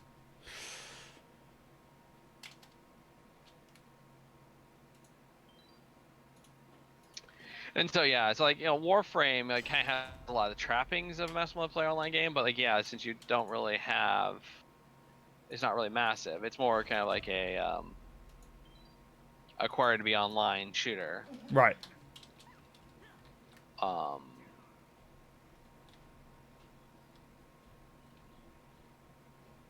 It's still a fun game. Like, obviously I still enjoy it, but Oh yeah, like not ripping on Warframe. Please sponsor me.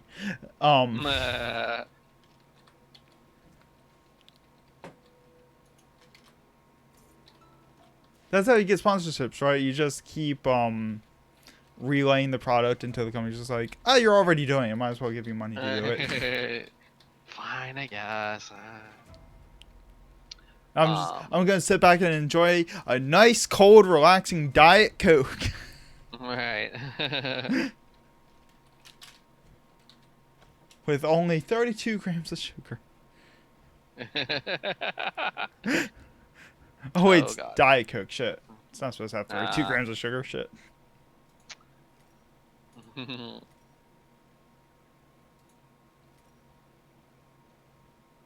you have any more side quests to do here? I don't know anymore. No, I'm good. We could farm the Lycan for a little bit if you wanted to. Or we can move on. 601.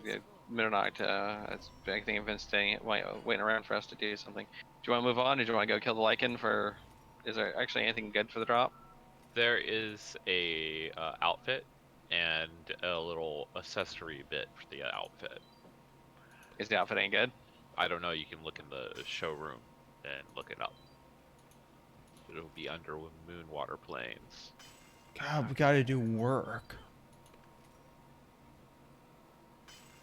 And everyone gets to sit here and watch me do salvaging. Because my inventory is full.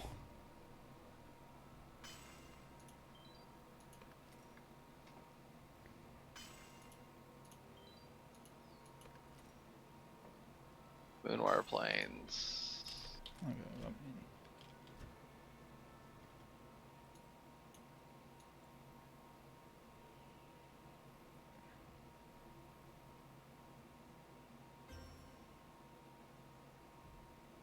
Cinder... Okay, let's do it this way. Can I collapse this? No, I can't.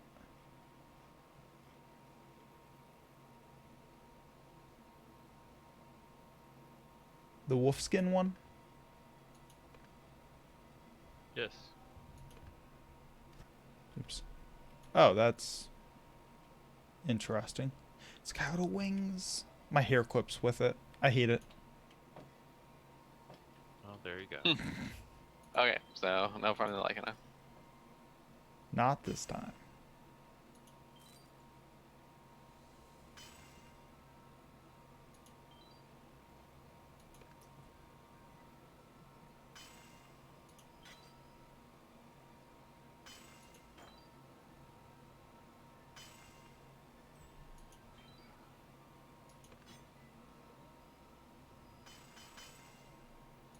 Okay, so I'm gonna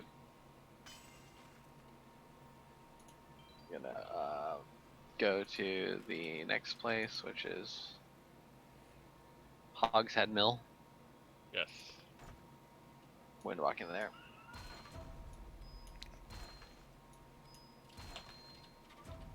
Ugh. So much inventory management, jeez. Yeah, it's something if you put it off, then you don't, and you have to kind of make up for it later. Pay Right. for your sins later. Actually, I do have one more side quest. I'm gonna go do that real quick since you're futzing with inventory. Just let me know when you're done futzing with inventory. I'm done futzing with inventory. Okay. Invalid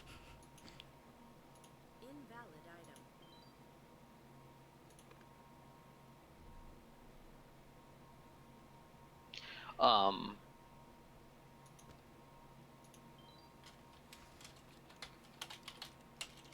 But yeah, so sequels are kind of a weird thing, and then and so now we definitely have the kind of the feeling of where,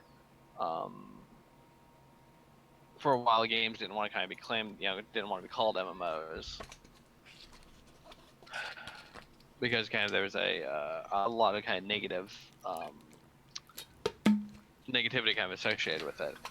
Right. But yet you still have a lot of MMOs coming from the east. Oh, do we need to talk about Perfect World International? Let's not. There's another one of those. Yeah, we could talk about this forever.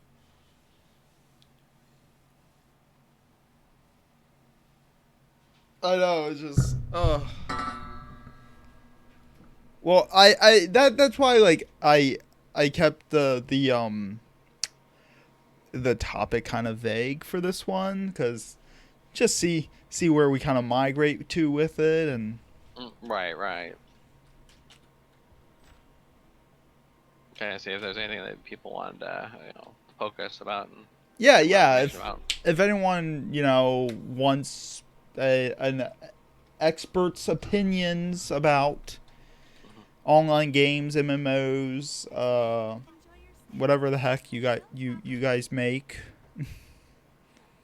Like, feel free to ask questions. Feel free to, poke these guys. I'm just here being the helpful host.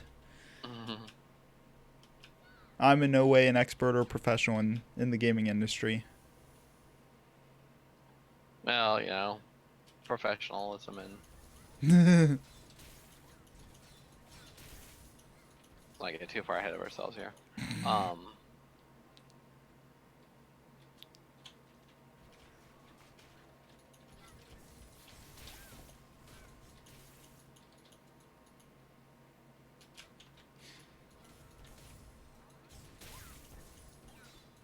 So, let's see here. What else can we talk about? We talked about MUDs. We talked about EverQuest. We talked about WoW. We talked about the post-WoW universe of the internet now. Hey, let's talk about Leroy Jenkins. I'm just gonna rush over here ahead of everybody else. Sure, nothing will go wrong. Well, that does bring a thought. The fact that game companies actually own your characters. I mean, that's basically, most of that's kind of a necessity of like, they need to kind of have access to it because, your character is kind of a part of the world. Right. And so if they want to kind of like, if they want to have control over the world, they kind of have to have control over some aspects of your character.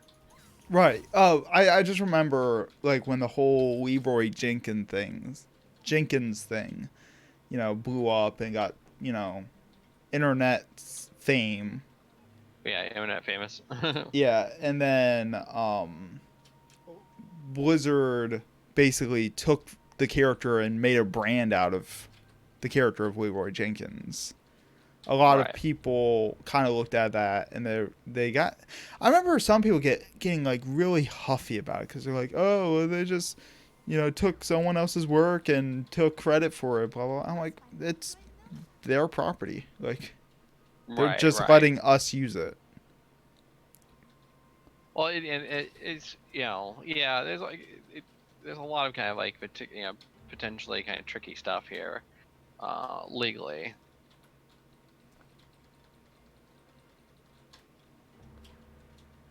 Um,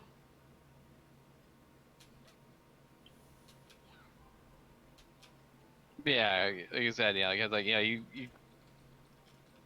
what you don't want is to have to kind of deal with people, like try to license with people every time you kind of want to do something. Right.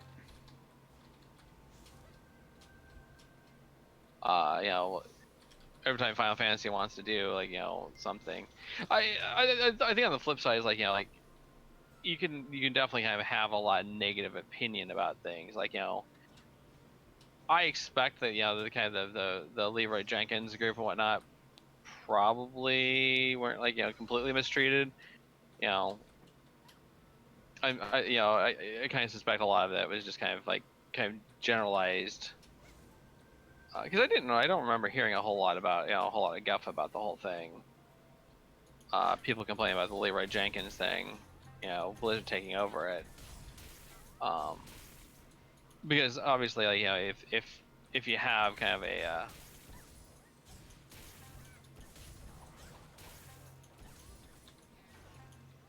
if you have if it feels like a company is kind of taking advantage of people. Yeah, well, I don't remember it being like a huge thing. I do remember because I was playing the game at the time. I remember hearing some little mutterings in the like trade chats and stuff about people being huffy about it. But like I don't think they did anything wrong by commercializing you know something that's in their game, but because they never try to claim ownership over the video Right. or anything like that, because that was a performance by actors using their game as a medium. That's actually fair use. Yeah. Yeah, because it was a performance. If I remember correctly, I'm a little rusty on my fair use stuff, but Obviously, we're not lawyers. It's not legal advice. yeah. But I mean, it's just as much fair use. It's just as much fair use as this podcast is right now.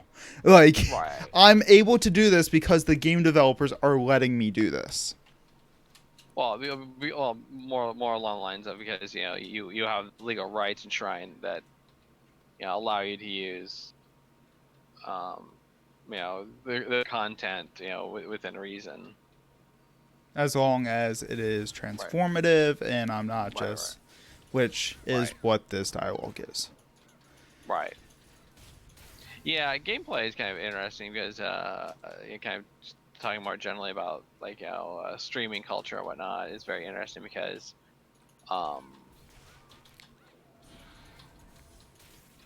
like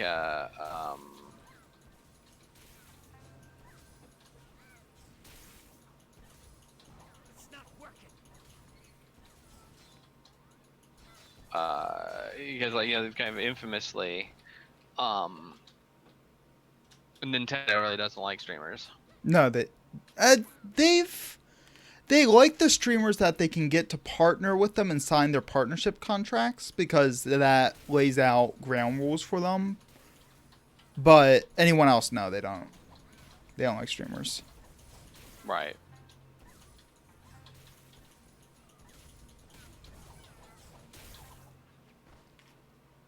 I actually know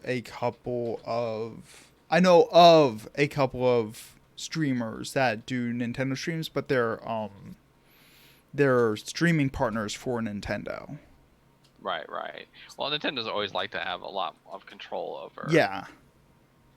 things. So that kind of makes perfect sense that they want to have streaming partners to sign an agreement. Which was actually interesting because they recently changed the contract with them. I think this was like last year or so. That made it so that the streamers could not monetize YouTube streams that involved Nintendo games. They could only run their partner streams for non-monetized videos, which pissed off a whole lot of people. Right, right. And that made a whole bunch of those streamers just make a second account that wasn't attached to their contract Right. and stream the games monetized there, which I just thought was freaking hilarious. Right. But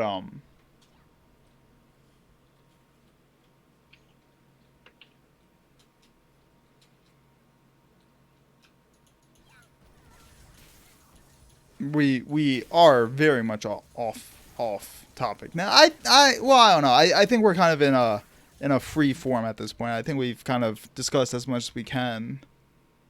The history of MMOs, and we're kind of getting more into. I mean, Yeah. like a lot of times when you start talking about a lot of game development stuff, kind of everything, a lot of things are very interrelated. Mm-hmm. I think it's really hard to kind of talk about One particular thing. or like like something like streaming, or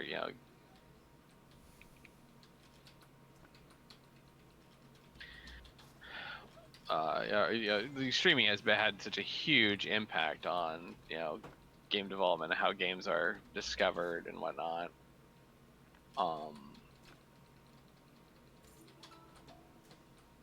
That you get a lot of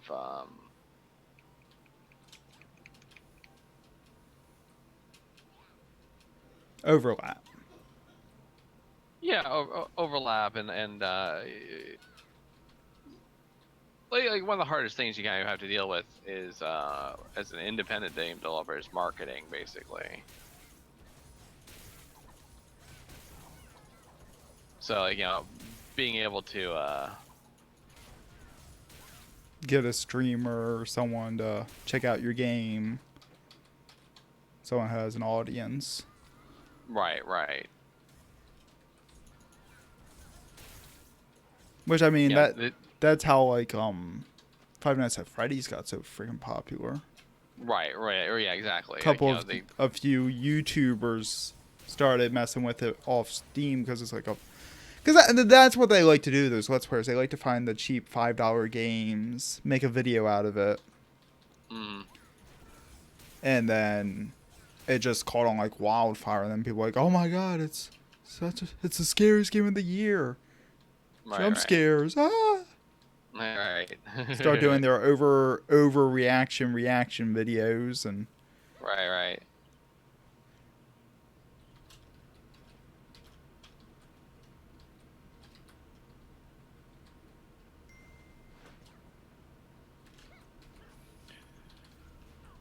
So, I guess now is a good time to kind of talk about what we're trying to do with this podcast here.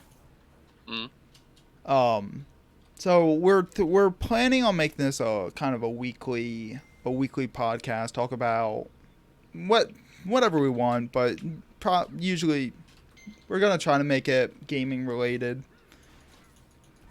Maybe talk about news things, talk about, whatever we feel like talking about that week. But we're gonna try to make it a weekly thing, and I'm probably going to be uploading archives onto YouTube.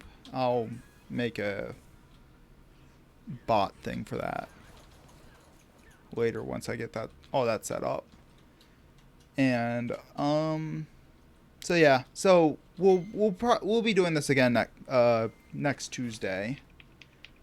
Right. Oh, okay. Vela's got something to say. I'm not ignoring anyone else. I swear. Dejara said that the traditional mix your labor with land approach would argue that both the game company and player have some rights. The thing is basically it's intellectual property, which is really kind of like a strange beast, really, when you get down to it. It's my idea, and I can prove it. Right. And so, yeah. Well, intellectual property doesn't protect ideas; it protects expression of ideas. So. Right. So Vela. Oh shit! I'm dying. Oh god, I'm actually gonna die in this game.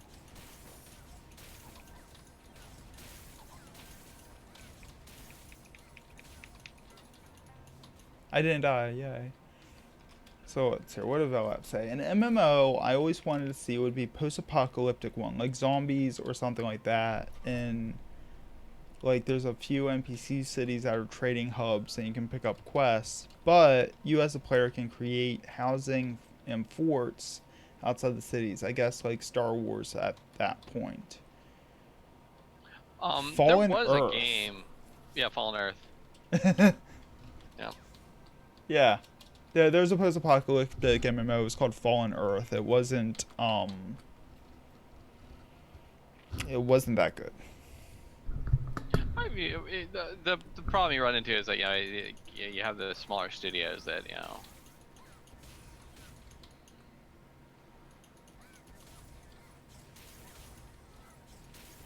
it's really tough to make an MMO as an independent studio. So Yeah, I tried Fallen Earth. I played it for about an hour. And I said, no. It tried to be like a pseudo third-person shooter as well. yeah.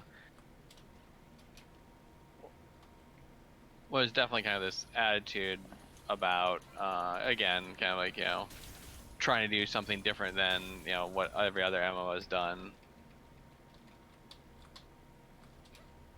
Hajar is tired of zombies. We don't call them zombies anymore. They're called walkers. White Walker. Oh, God. Okay, Martin.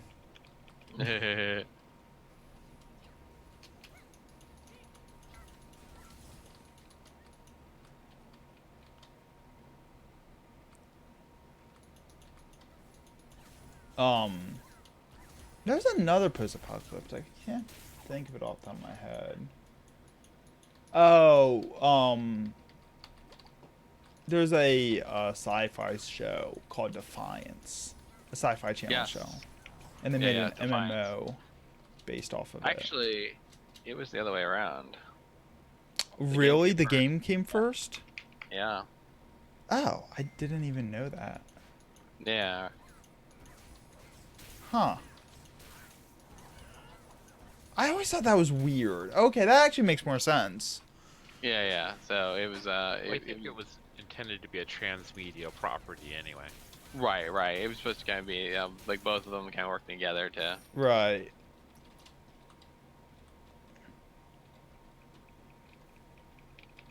And so yeah, it was so basically that kind of went on a lot longer than anybody expected it to. Well, the game's still running. Right. I actually enjoyed the show. I actually watched the show from beginning to end. Yeah. Like, yeah, that was like one of my weekly shows that I'd like actually watch. But at the time, I was like on this huge like Sci-Fi Channel kick. Mm. The game's okay. It went through some combat revisions, probably a few more since I stopped playing it. It's like free to play now, so you don't even Yeah. have to. Maybe we should check that out sometime. It's it, it's moderately enjoyable for a third-person shooter. The problem I had with it is it's a third-person shooter that has a sort of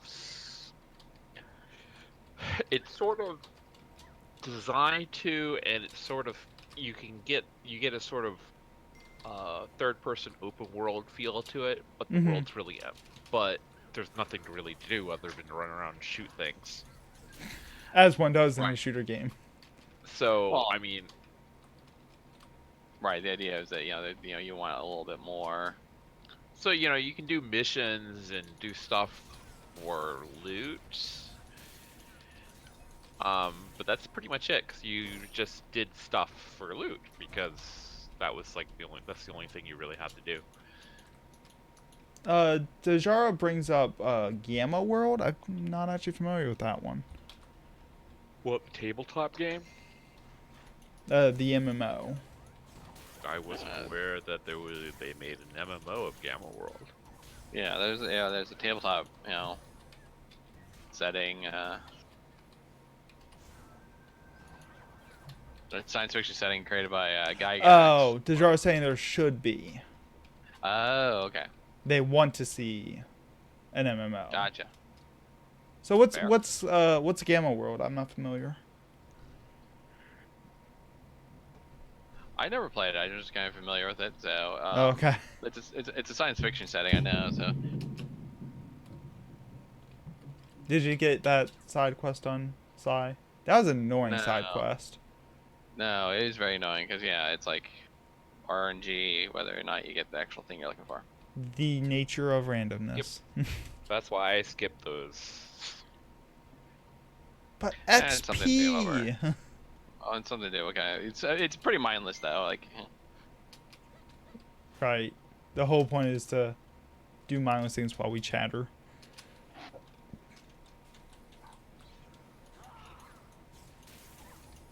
But no, like I enjoyed the show. I mean, I'm not saying it's good. I enjoyed Phantom Menace. You know, like just keep that in mind. Just because I say I enjoy something, I do acknowledge it's bad. But it was campy. It was really campy. It was really corny. Like 100% predictable.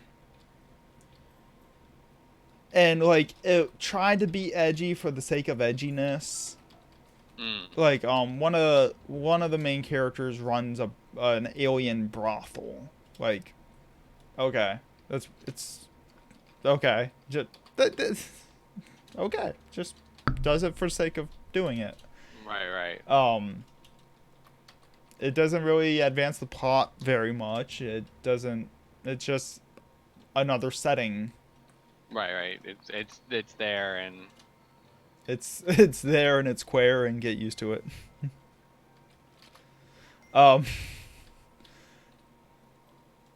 Wait, what am I doing? Oh, I'm supposed to be picking up pig shit. all right. It's not MMO. This is a decent. Yeah, okay, is that something we want to talk about? Is the poop fetish in WoW? Can we just go on? I don't think it's a fetish. I think it's just like it's juvenilia. It's like it's the fart joke manifest. Just sort of taken humor. to the extreme. Like you get You enough fart jokes, eventually it turns into a poop joke. Ew. Thank you, Mitter. You have acquired a new quest item. Poop quests Yeah. are almost as tiring as zombies. Says Dejara. Yeah. I mean, it's definitely one of those things where like Like the first one was kind of eye rolling, and then like yeah. But I get the feeling that that's kind of the point is that because people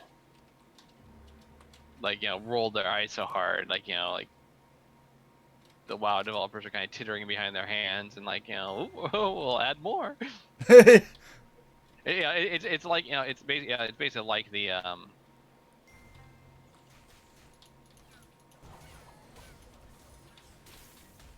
it's basically like like the 10-year-old you laugh at their poop joke, they're gonna fucking tell more. Right. You got a reaction.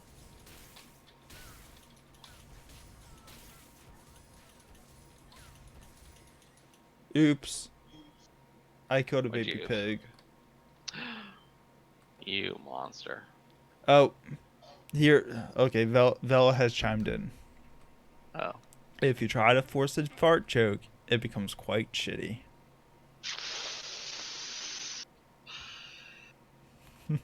Yeah, really. I should expect that. I know, like, I don't know what you were expecting. Padump-jish. Yep.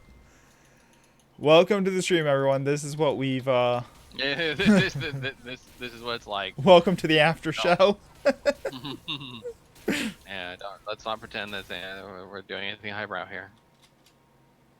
I'm trying to run a high-quality, high-produced podcast. And this is the result. Yeah, this is my high quality. We are the podcast equivalent of the poop quest.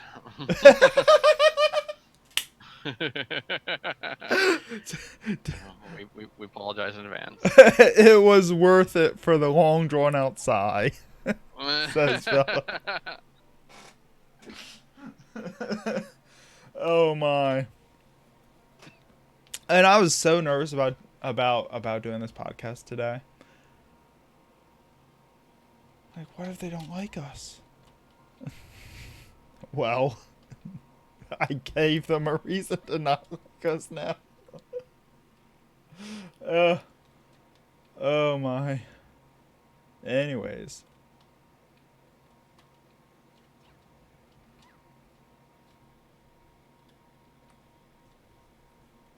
So here, okay, so we've done a brief history on MMOs today, and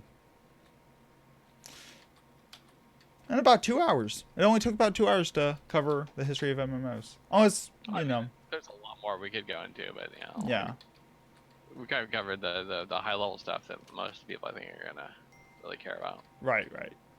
Why am I carrying poop on a stick? Because if you carry it in your hands, you just get dirty. What am I supposed? I don't even throw manure to the farm pigs to discover and defeat the Hoglin spy. Okay. Now. Okay. Oh, I found him on the first try. Okay then. Congratulations. I mean, we could talk about like Guild Wars and like Guild Wars contributions to the MMO.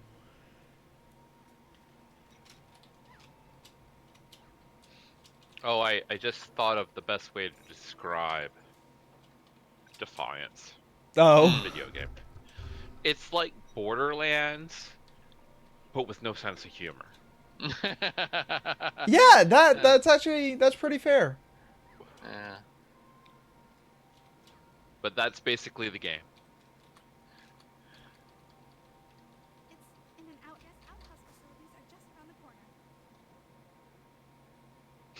Oh, was I supposed to go into the outhouse? Yes, you must go into the outhouse and down the hole. Because that's where the shit belongs. I'm home. And there's an old guy with a flame. Is that a gun or a flamethrower? I can't tell. Give me, please. Um.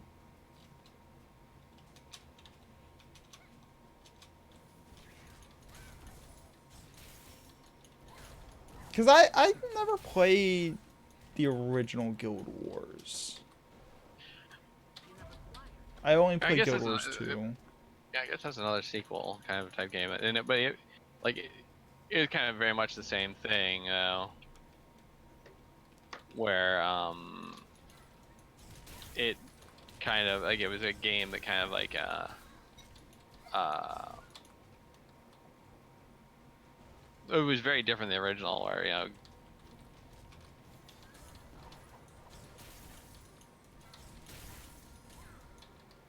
it was a game that basically kind of really kind of like had a very different feel to it. Like I know a lot of people like really like the original Guild Wars, and was very disappointed in Guild Wars 2. Right. Because was one as heavily instanced? I don't remember. I don't know. I don't think I ever actually got around to playing one. I think I bought it. I think One it's on, I have it on is Steam. one's like Diablo, Mm. except there are like sort of social areas with the Okay. towns. Mm. But yeah, if you enter the actual play areas, they're all instants, so no one's going to be in there unless they're in your group. Right. And there's skill Pokemon, which I hated, so that got me. Oh right, I remember people talking about that. You had to go around and collect all the skills. Yeah, I don't. That wasn't into at all. Yeah, it had your class is shit unless you have these skills. Right. I mean, the closest I think 2 had to that was the hunter class, because you had to tame pets, and like depending on which pet you used would determine like what kind of skills they had. Right. I was not a big fan of Guild Wars 2 because it felt like shallow game. Like it was one of those things where they were kind of talking about the World of Warcraft model. They were kind of trying to get away from that. Like when Guild Wars 2 was in development, they talked a lot about, oh, we're gonna do everything very different. But like reading a lot of the developer diaries, like I did, essentially like they were they started with nothing, and they essentially kind of like realized that, well, a lot of these things are this way for a reason. Right. One of the big things being the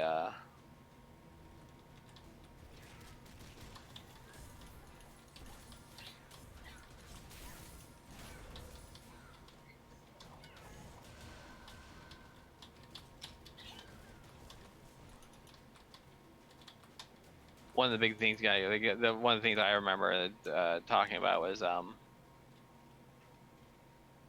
like they didn't want to have like icons over heads, because that was like very not immersive and kind of broke people out of the things. Right. But then they had like this event, and they were talking about they had this quest where you had basically people kind of becoming these farmers. They had kind of like I think their land was getting poisoned, and so yeah, this is a scary outhouse. Like, Right. Yeah. I'd be scared to death if this is the that's where I had to. It scared the poop out of me. Oh my god. I'm sorry, I had to beat Vela to the punch. Dejar was asking, when was the last time you played it? I'm assuming you or I don't know. I played it before the first expansion. Like, I stopped playing it. Yeah, I haven't touched it in years. I didn't. I mean, didn't touch the second one in years. I never played the first one. The thing that got me about that, like, I went back. I did go back to try to play it again more recently. was the controls. Like the movement was just so weird. Because like your sidestepping is like half speed. You have very slow sideward movement. And it was like to encourage you to use like your rolls and whatnot, but it was very upsetting to me.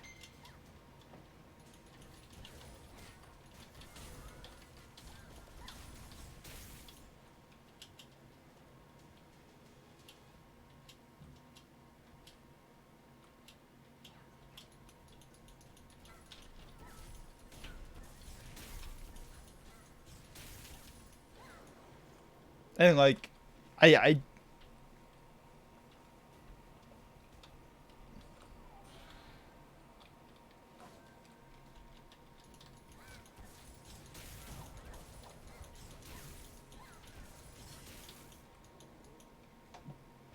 well, the difference though is that it, like in most MMOs when you run sideways, it's just a side step that moves the same speed as going forwards.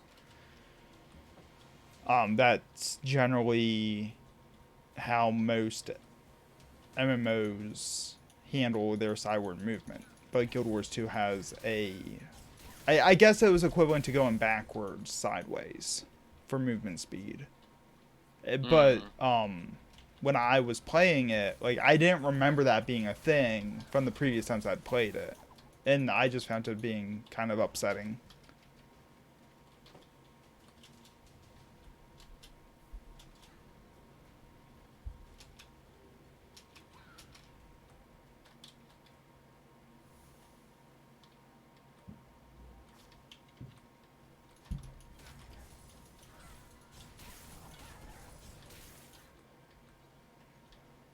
I just found like like I was saying, like the I found the game to be just like very grindy. Like the game very much kind of catered toward a mindset of what's called achievement. Richard Bartle, the guy who wrote the first mod, actually wrote an academic paper talking about kind of 4 different motivations for people who play online games.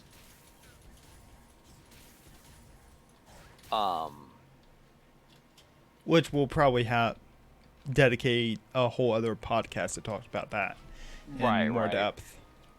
But I mean, the super short version is that there's different motivations, and like the most popular motivations kind of catered to currently is the idea of this of the achiever, you know, somebody who wants to basically demonstrate mastery over a game. And the way that you can demonstrate mastery is that you the way you demonstrate mastery is basically to show gain levels.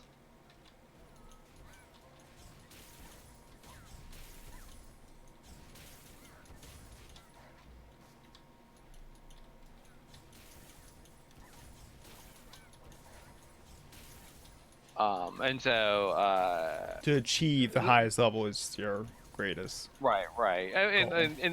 In a multiplayer environment, the guy goal is to basically just show other people, look at me, I'm so I shiny. am I'm skillful enough that I've done this amazing thing. And so I've gotten a high level, and so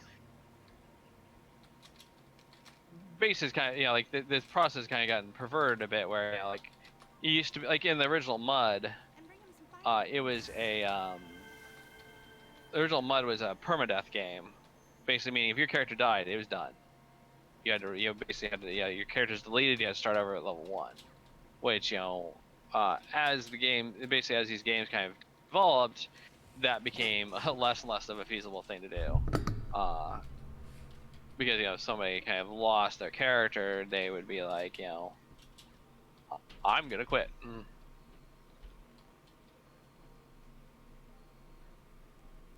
Right, and you kind of see like Diablo's hardcore mode Right. where that it's a leaderboard challenge.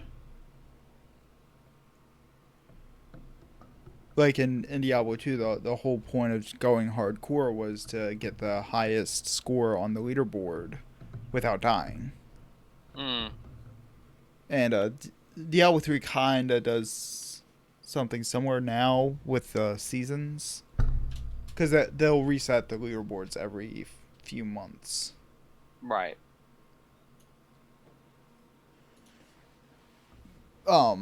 So like that still exists, but not as popular as it could be, I guess.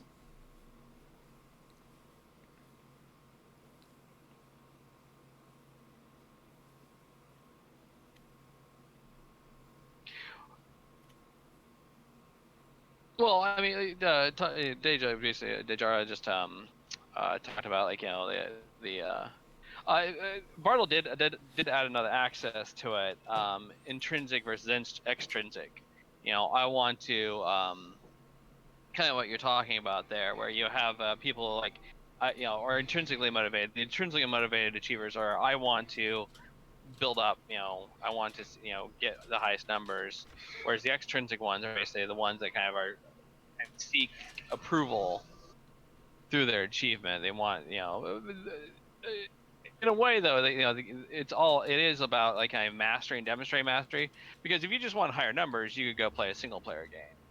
The reason why you play an MMO is because there are other people out there. Even if you don't want to play with them, you still want them to kind of recognize that you're cool for getting up to high level. Or even if it's just your friends, oh look at me, I've got if you have the achiever motivation. There's three other motivations: killers, which are more like controllers, socializers, and explorers.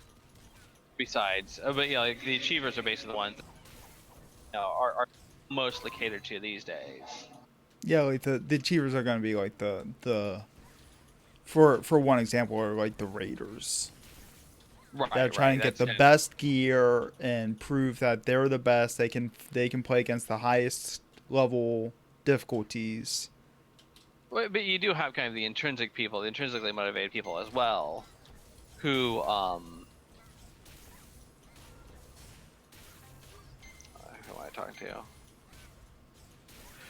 The intrinsically motivated players, The obviously. people, but yeah, they want to challenge the content and kind of prove to themselves as well they can do it. Like they want to improve the way they play the game. Um, and like so basically, kind of have the raiders who kind of want to be recognized for being awesome, and you have the people that kind of just want to focus on um, improving themselves. And it's one of those things where there still is there's still a multiplayer component to it.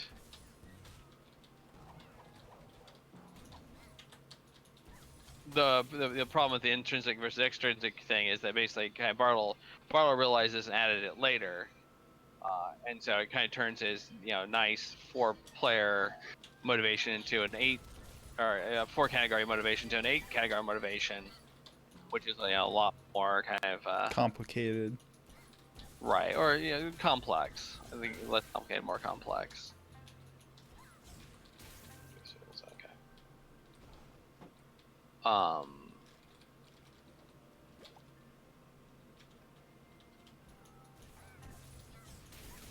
Yeah, and I totally have like that as a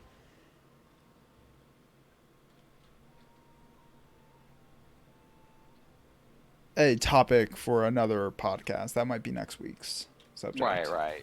And so the problem, like so and to kind of like give you a little hint about this, so the problem I have with Guild Wars 2, and this is one of the same problems I think that WildStar had, is that they want to cater to these other motivations, but they do it in such a way that's still kind of flavored by focusing on the achiever.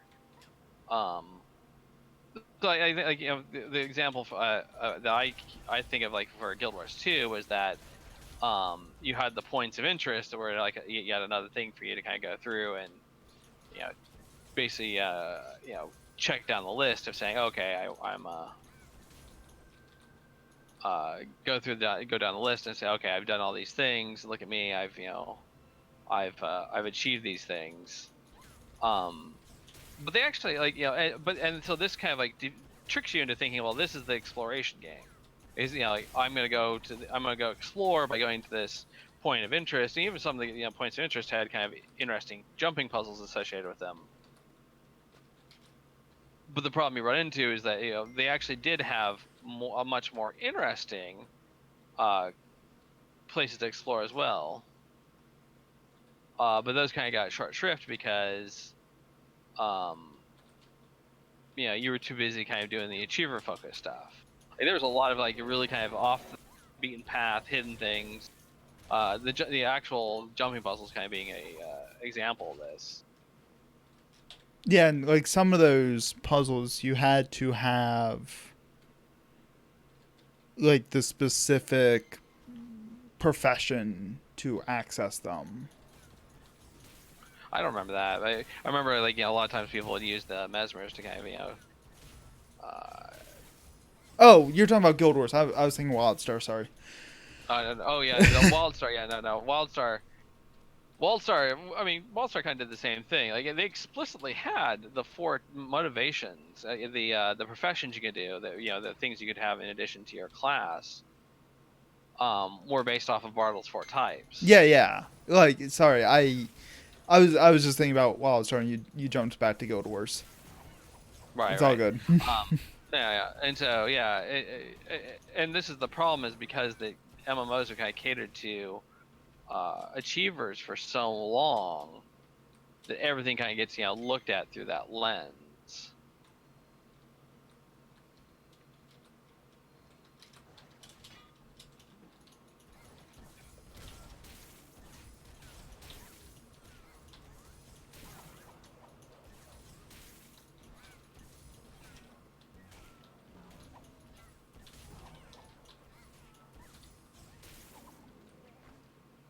What am I trying to do here? I don't even know. Defeat the scarecrows. Mm-hmm. Oh, I need to kill the scarecrows. I'm not even in the right part of the area.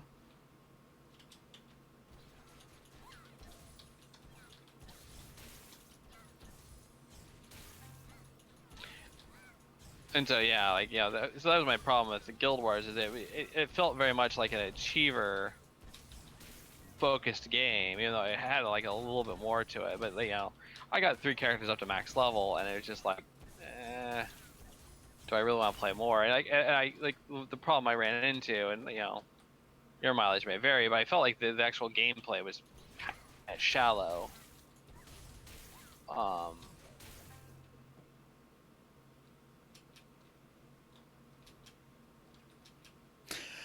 Yeah, I mean, I can totally see where you're coming from that. Like, the only class that I got up to max level for the time that I played Guild Wars 2 was Hunter. And that was just because I figured out how to cheese the heck out of Hunter with a tanking, self-healing pet. Right. So like I was able to just cheese things with that. But I tried to level a thief as well, and I struggled to get thief leveled up. I actually traded in gold and bought gems and got enough slots to basically get one of every character class. Okay. Yeah, and so like the three kind of the three classes I got to maximum were the engineer, the guardian, and the mesmer. Oh, okay.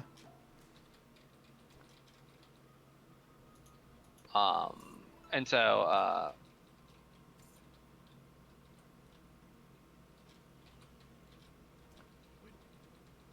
regret my last decisions.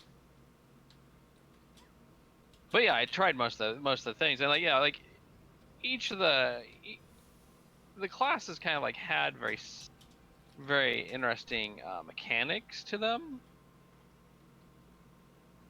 but like it just felt like like I think my big problem is that there was just so few abilities. And like it's interesting kind of Blade and Soul because the Blade and Soul kind of feels very much the same way. But I think the interesting part that they have for this is that you have the combo system Right. where a lot of your abilities kind of can be kind of chained together.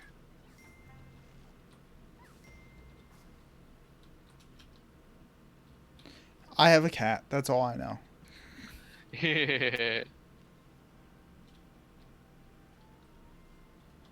I need to try more of the other classes, but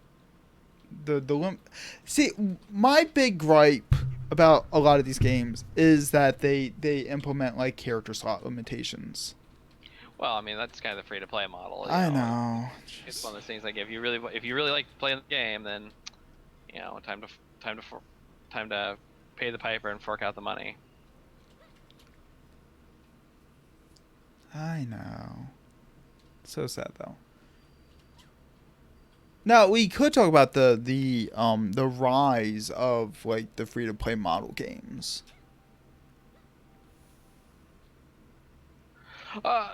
Yeah, I mean, so yeah, the free to play model is really interesting because kind of like what I talked about, Meridian originally having hoping to go with the minute or hourly rate, going to a flat rate. Kind of the free to play model is kind of like a reaction to that.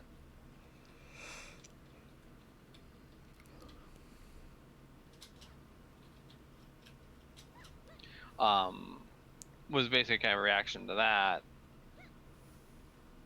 where you had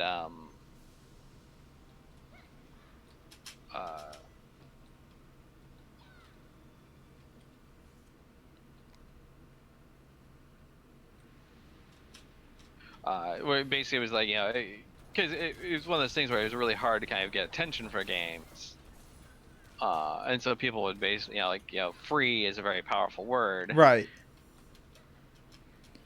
and so basically you offer to let people play for free, but then they basically kind of charge them once once the hook is set, Mm. you start charging them. And that's I mean that's kind of the philosophy.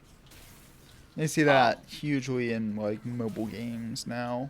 Right. Yeah, I mean mobile games are actually kind of exploitative about it, but that's a whole nother podcast. Right. Oh I mean, my goodness. I think what games like Blade and Soul here do and whatnot, whereas like you can play the game essentially for free, but with limited with pretty limited options. But if you want more, if you want more character slots or whatever, then you have to kind of pony up for it. I think that's kind of potentially a fair thing. Yeah, it's not the worst model that I've seen. The worst model that I've seen for an MMO, minus the Perfect World International games, because we're not going to talk about them. They're a whole stream for themselves. Was the Old Republic. That was one of the most restrictive free-to-play models I've ever experienced, and I played that game for 2 years. Right. But I did end up subscribing to it to play it. Right. Because I played it as a role-playing game. I was involved in a Jedi role-playing group. Well, it was a multi-guild group, and I was just part of the Jedi part of that, but... Nerd. Yeah. I will admit, I'm a dirty, filthy role player. That's me. I will admit to nothing.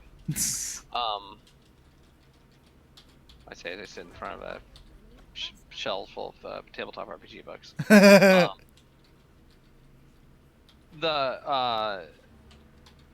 think that and I think there's kind of like two different philosophies for free to play. Like one kind of treating it like you're playing you're playing kind of a demo of the game,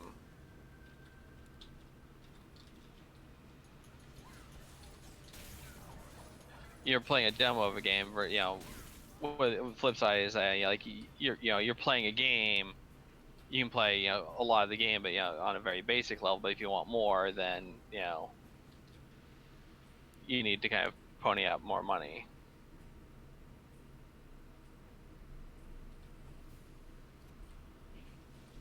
Yeah, like some of the restrictions with Sweet Tour in particular, I found laughable. Like, if you're a free to play player, you had to pay money to get extra action bars on your Right. screen. Like, I saw that and, like, my mind was just blown. Because I'm like, not only are you. And, like, to do the raids, you had to buy passes. Like, 7-day passes to run raids.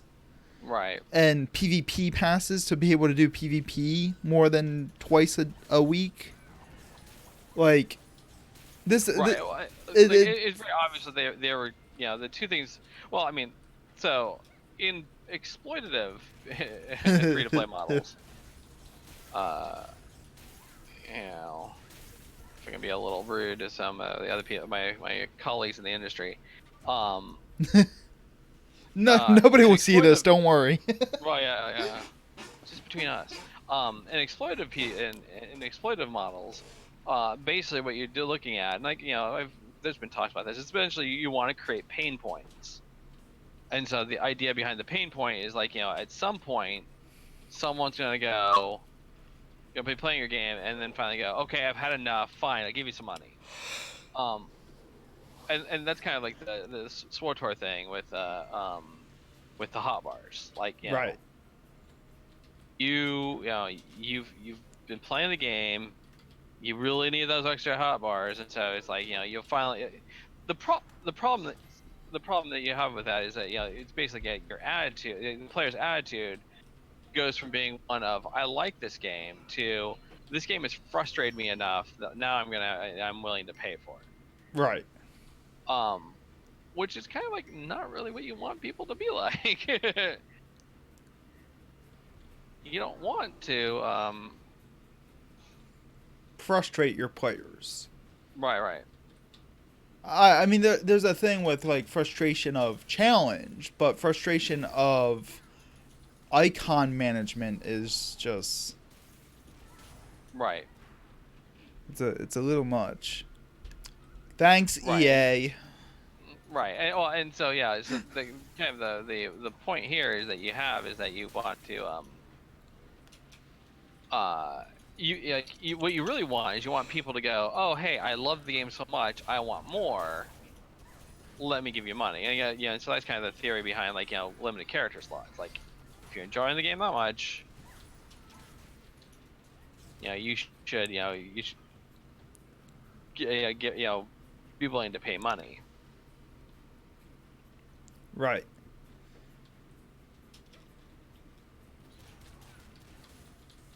And that was how I was with Sweet Tour before I realized how scummy it was. Because I played it for like 2 days, and then I'm like, I want to subscribe to this.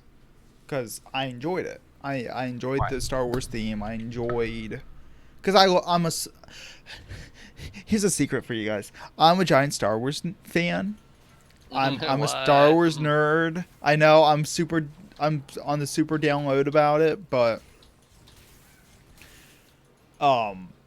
So, there you go. I play Star Wars games a lot. So I got swept into it super easily. Absolutely loved it. And then I started seeing, like, looking through the cash app and going, oh. Right. But, on the flip side of this, one of the things that you can do with Sweet Tour is get a mobile authenticator attached to your account, Mm-hmm. and it'll give you like 100 Cash App coins every month. Right. I still have that mobile authenticator attached to my account, even though I stopped playing the game. Right. So I've been Okay. accumulating coins for 5 years. Right.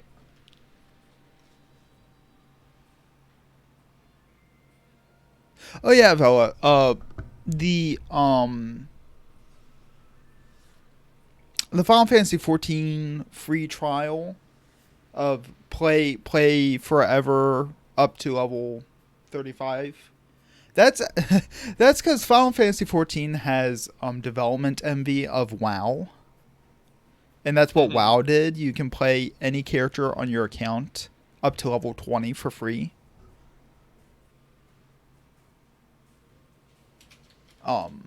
So 14 just saw WoW do that, and they're like, oh yeah, we'll do that too. Well, I mean, like a lot of times you get companies that will, like, oh, that's a good idea. Let's do that too. Yeah. I think it's less envy, more like, oh, that works. That's a good idea. I know, it just sounds better when I say they have WoW envy, okay?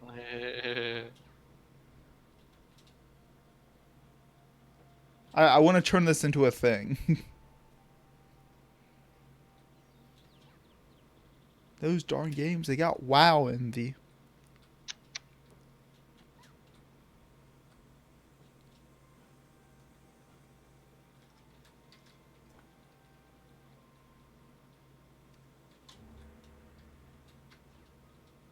Oh, it's the Stark Workshop. You got what shop? The Stark Workshop. Just where some guy's trapped in a cave and he's got to put an electromagnet in front of his heart to prevent the shards from entering the heart. Yeah. Yes. Yes. Clever Iron Man reference. No, I as soon as it said Stark, I went in before Iron Man. There's no, yeah, you failed. Well, I was expecting a Game of Thrones Stark, but I mean that works too. Well, I mean, it's called a workshop though. Like, it's a big cave, but it's called a workshop. So, just think about the original Iron Man movie. Yeah, but are you fighting the Warmonger, the Ironmonger? I mean, is that the boss at the end of the? Quite possibly. I don't know. Yeah, I'm actually ahead of you, or have you already done this? I'm just getting down here now to the workshop. Oh no, I'm out of things to drink. Uh-oh. I know. Time to drink the blood of your enemies. But yeah, I figure I'll probably just upload like this entire raw podcast onto YouTube. It'll take forever to upload it, but whatever. I'll do it overnight. And then I'll keep a copy of it to edit down into highlights once I actually have editing software.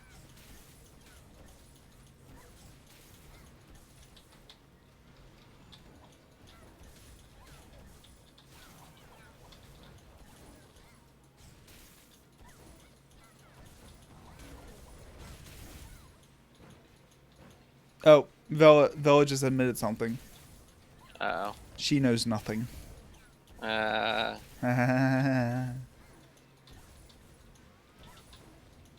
Worst John Stark cosplay ever. You mean Jon Snow? Oh, yeah. No comment. Oh, spoilers. How dare you spoiler my stream?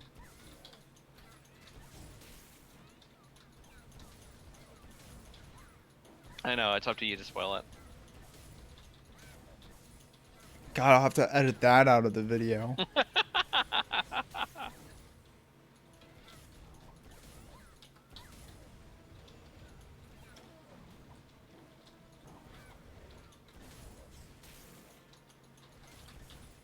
These solo instances are never ending. I've noticed this. This so let me go on a rant about these. Okay. about this. I really hate solo instances in multiplayer games. Like, so I used to play, Lord of the Rings Online, and I played with a friend, and we had characters that basically worked really well together. We could basically do a lot of content, just the two of us. Mm-hmm. Um, but then we would get into these instances, these solo instances, and it just sucked so bad because my character was was basically kind of like a melee DPS type. We had a bit of tanking, but like I wasn't super tanky. And then my friend's character was basically a kind of a jack of all trades type character. You mean a bard? It was a bard. Actually, it's called a captain. I'm kidding. Where they basically could literally do it like they were a pet class. They could they could do, they were pretty sturdy, so they could tank a bit. They could heal a bit. They could do pretty good damage, and they had this buff that was like amazing. Like everybody wanted the buff in the party. So, um, it's basically very much a pretty a pretty decent type of character all around. But like so when we would play together, like we had a pretty good simpatico going where I would like they would pull to start, and then they would kind of take damage, and then when they got kind of to half life, like I would just pour on the DPS and be able to pull things off of them. Right. But then we would get to solo instances, and it was so frustrating because they couldn't do enough damage to get through it very fast because I was the damage dealer, and I was much more fragile than them. So basically, like there was always I'd go too heavy to DPS mode, too reliant on them being able to heal me, and then basically just kind of eat it and have to restart the instance. Right. But if I didn't eat it, I didn't have to restart the instance. I could get through the instance super fast, and generally have to kind of be waiting for them. Oh, Vela says that she hates Robon Extreme. Robon Savage. Oh.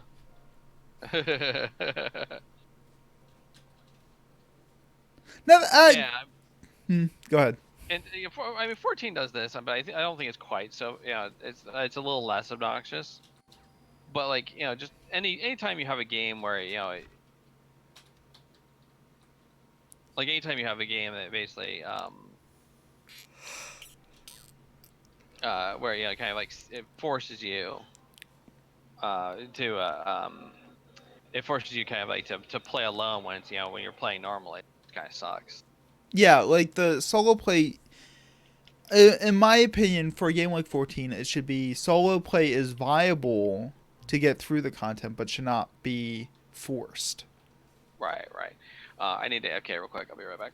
No problem. And then there were two.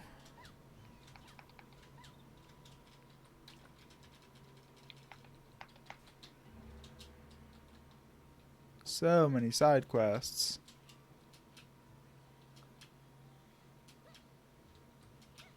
So how about that sports ball?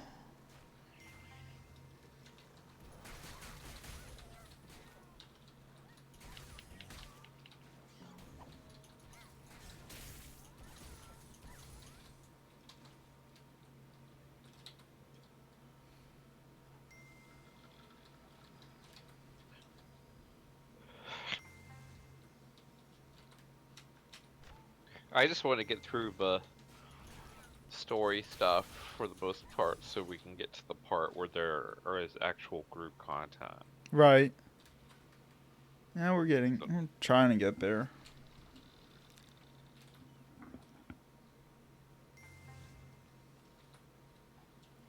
I need to actually do the tutorials and learn the advanced combos. I know I should. That would help. Probably.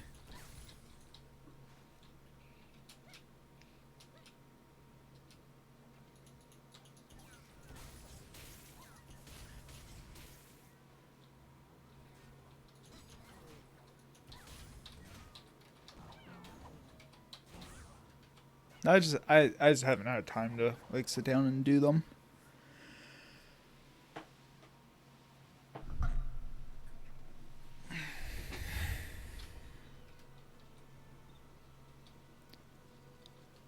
But that's just, like, I don't know. I'm not a huge fan of like games having to build tutorials just to teach you how to play the game. I feel like tutorials in games in general should be integrative in the experience of playing the game.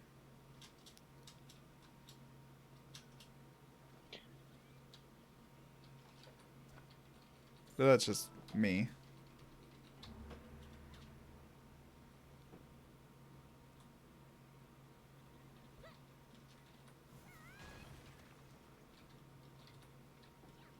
What am I doing? I'm bringing a rock to a place. Magic stone pile. Okay.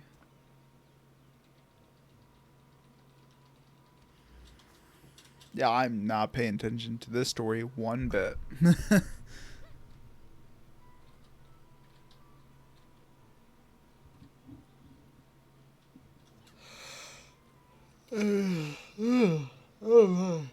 Sorry about that. Where's this arrow? There's an arrow. Is it? Nope. That was in a hole. Which arrow is this? This is Benevolent God. Talk to John Ree in the crop storage.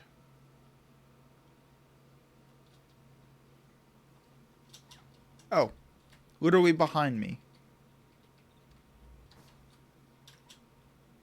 That was obvious.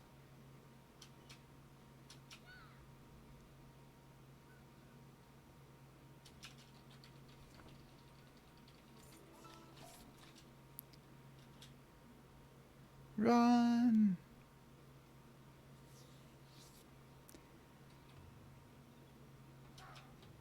So, how's everyone in the chat doing today? I usually ask that, and I haven't yet, and I feel very bad about it. I hope everyone's having a fantastic day today.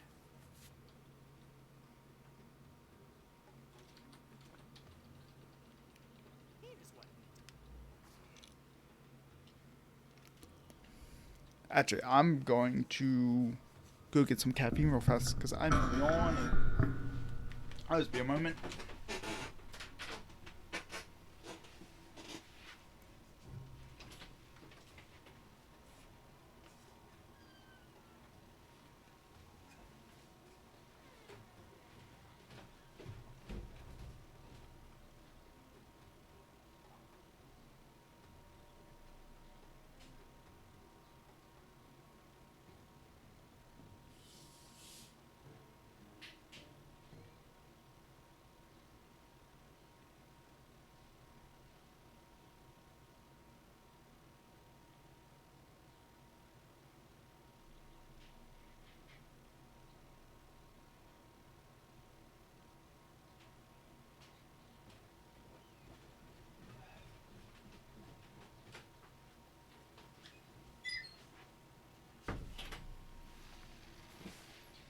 Okay, sorry about that.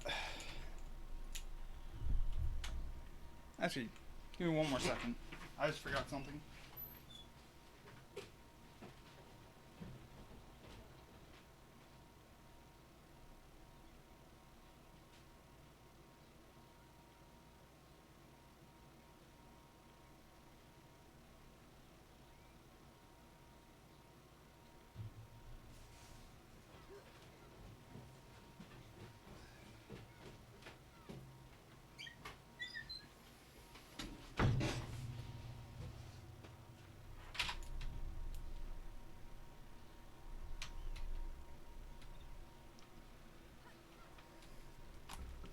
Okay, I'm back. Sorry about that.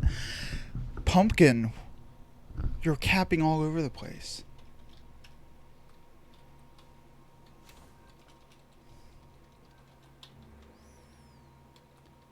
Oh, Guild War 2 gets content today. That's interesting. What kind of content is it? Is it like, does Guild War 2's do raids? I don't even remember. Hey, I'm back. Yeah, they had some raid type things. Yeah, I never got into like the super end game for Guild Wars 2. I did There's like an in-game zone that like changed based off of people completing objectives in it. And that's all I remember doing with my top end character. I forget what the zone was called. It was in the base game. And welcome back. It got very lonely without you. Oh. I'm here to save you. Thank you. I appreciate it.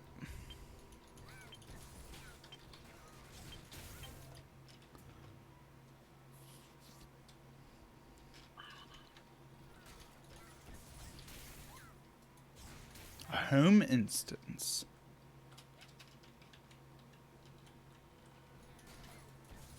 Oh, does Guild Wars 2 have housing? I don't remember it having housing. Kind of. when I played it. They had the instance. They had an instance you could go to, that was basically would kind of some elements of the, as you complete the story, it would kind of build out the instance. It really was kind of a very minor thing for a long time. Yeah, I don't remember it at all. Oh, they have guild housing now. Hmm. That's interesting. Yeah, that's one thing I'm kind of surprised WoW's never... WoW has had a little bit of like a housing system in Warlords of Draenor, I've been told. But they've Right. never really like jumped on the housing bandwagon.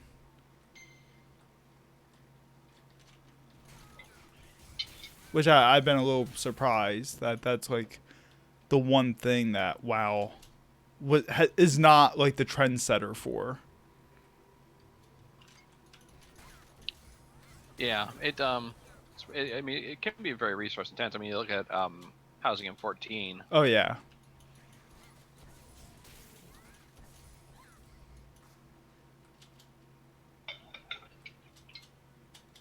Or even like whenever I think about like housing done right, I always go to Star Wars Galaxies.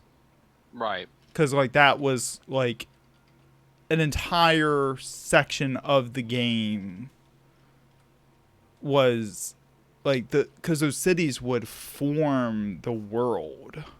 Mm-hmm. And like every server would be different because the cities would be placed differently and like the development of the cities would be different and the people running the cities would be different. Right.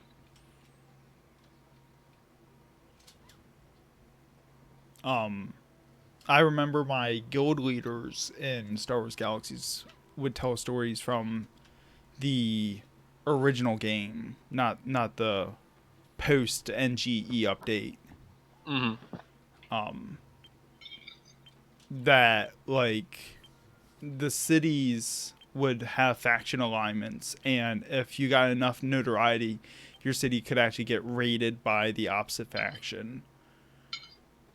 And it had to do with PvP involvement, but like how involved your guild members were in PvP operations or whatever. I don't remember off the top of my head. This is ancient history.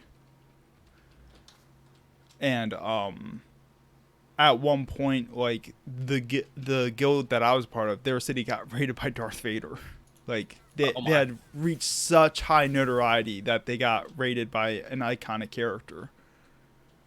Nice. And like the Imperial cities would get raided by like Han Solo or Leia or so on. I don't remember if they got raided by Luke because the time period of the game was in between episodes 1 and 2, so he was kind of like not available.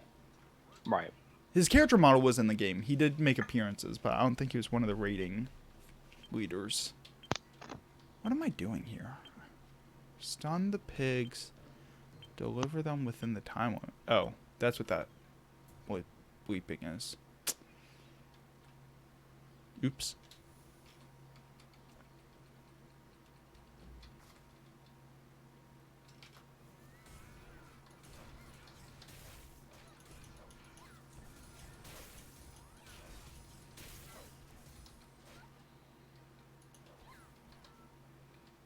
I don't understand what's happening here.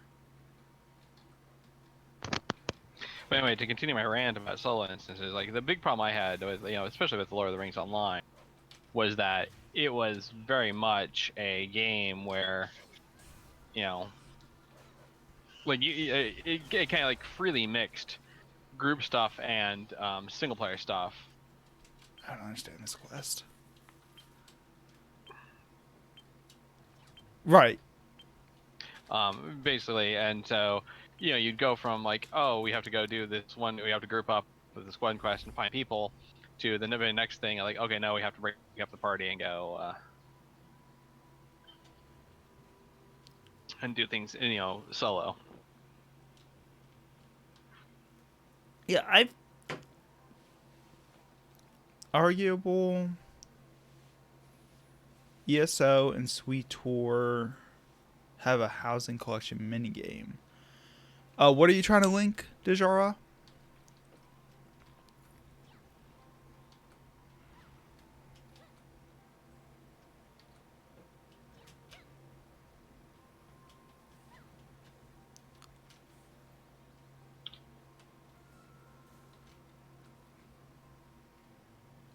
I know Sweet Tour has housing that is okay.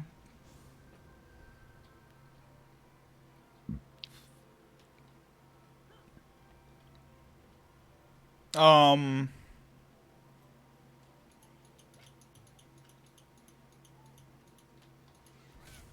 hey, Pumpkin, are you paying attention? Are you being a diligent pumpkin?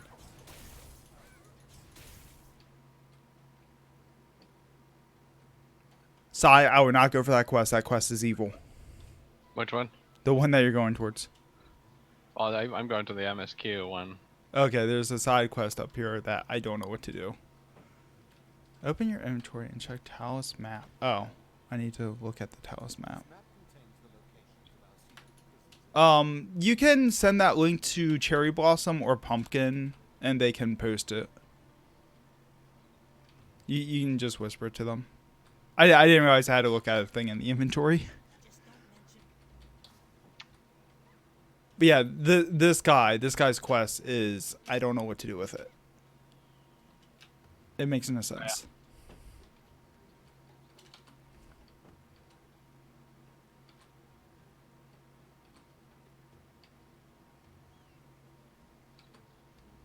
You're supposed to stun a pig and deliver it to this guy. I don't... Like, you're not supposed to kill it. You're supposed to stun it or something. I don't know.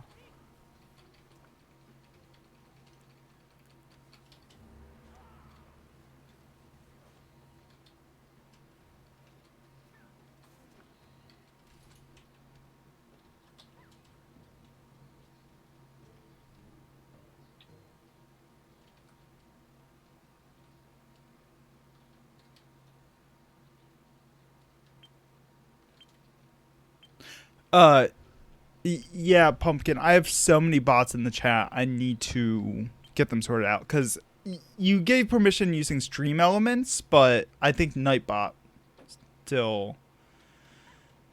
I'm working on the bots. Yeah, I don't know what to do with this guy. This is a weird quest.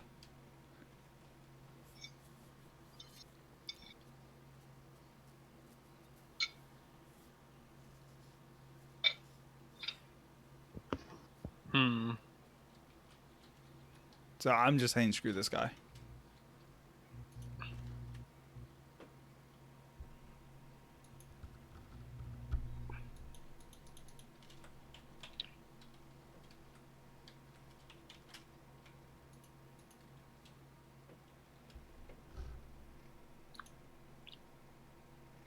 Oh my, that is a big list of changes. Dejaro linked a graphics chart for all the changes that have occurred in Guild Wars 2.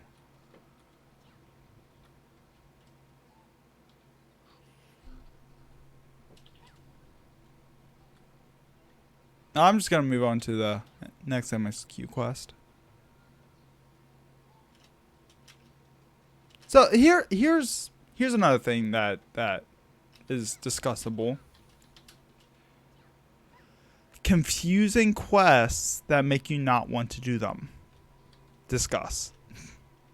I mean, that was like EverQuest in like EverQuest and Star Wars Galaxy. Like, they would not actually tell you what you needed to do. They give you some vague description and then go, figure it out. Yeah, I mean that was and that's kind of a little bit more of like an old school approach to the games, where a lot of the times you would have I mean that was kind of like part of the gameplay was kind of figure out what you needed to do, And kind of meander around about it. right, and so I mean kind of the idea was kind of twofold. One that other people would do the quest and kind of like be able to kind of like explain, oh, you need to do X. The other thing too, is that the idea is that you wanted to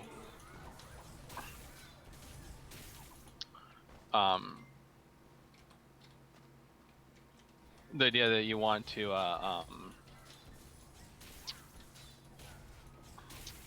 that basically this is part this is part of the intrinsic gameplay of it, with it's the fun of kind of figuring things out. Right. Oh yeah, Pumpkin Saying 11 had that issue. Yeah. Well, 11 is pretty much just EverQuest 1 with Final Fantasy. With Final Fantasy, yeah, coat of paint on it. And some really weird controls.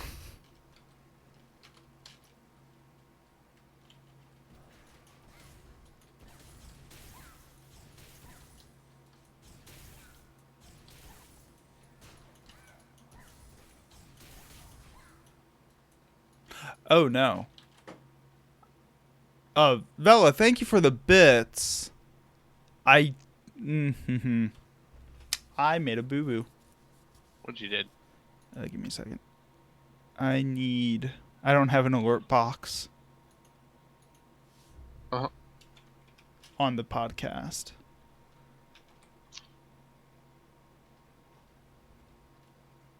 Oops. What did I just do?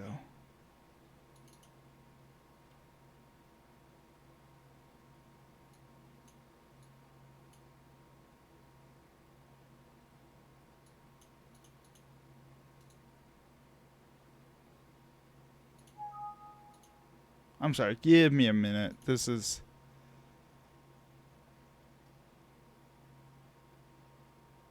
Ew. I made a boo-boo.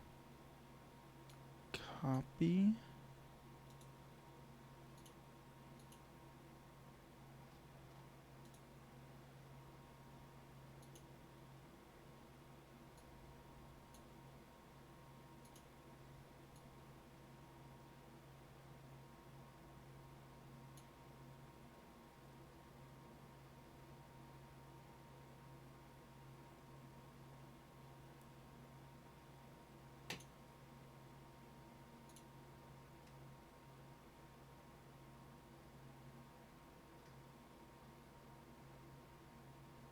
Oh, I've had all these follows that I didn't even notice. Okay. Here you go, Val. There's your recognitions. Thank you for the bits. And then we'll play that one too. Okay, maybe. There it goes. Thank you for the bits, Vela.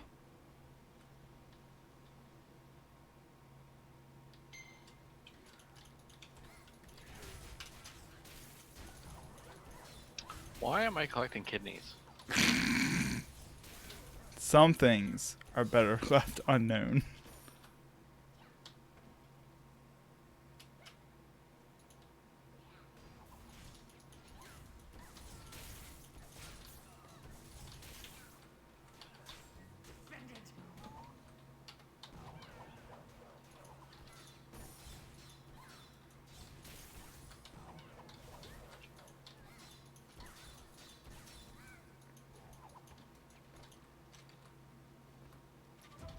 I got blues. Blues clues.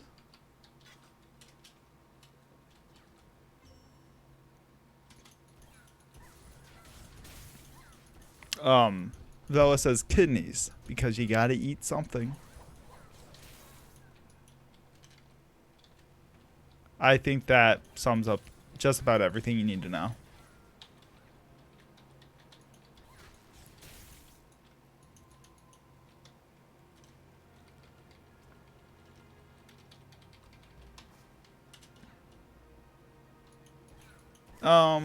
How much longer did you want to go for?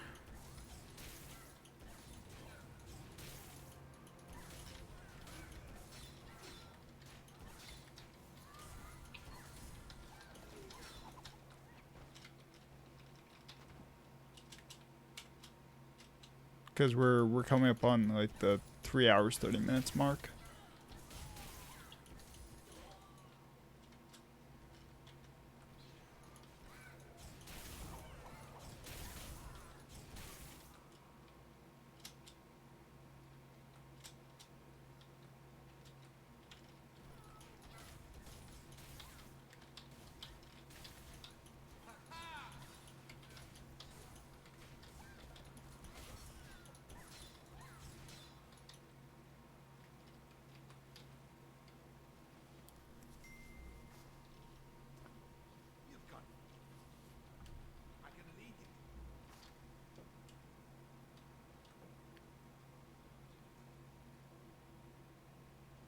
Is anyone still there? Oh no, did it break? Oops. How long have I been muted? Since you complained about there being no alert box. Oh. I'm getting spammed with bits now. Sorry about that. I accidentally muted myself on Discord. So the stream's been listening to me. You guys haven't. Oh, I see. I know. Those darn key bindings. How much longer do you guys want to go for? We could probably wrap up here in a bit. We've been going for like 3 hours now. So. Yeah. I was just telling the stream that we are at the 3.5 hour mark. Okay, so I figured out what to do with the pig thing. Oh. You have to knock out a pig, kill a pig within a certain time period, go up to its corpse, lift it up, and take it over to him. Are you fucking serious? Yep. How long did it take you to figure that out, though? Quite well. I know. It's just like I'm just more stubborn than you are, I guess.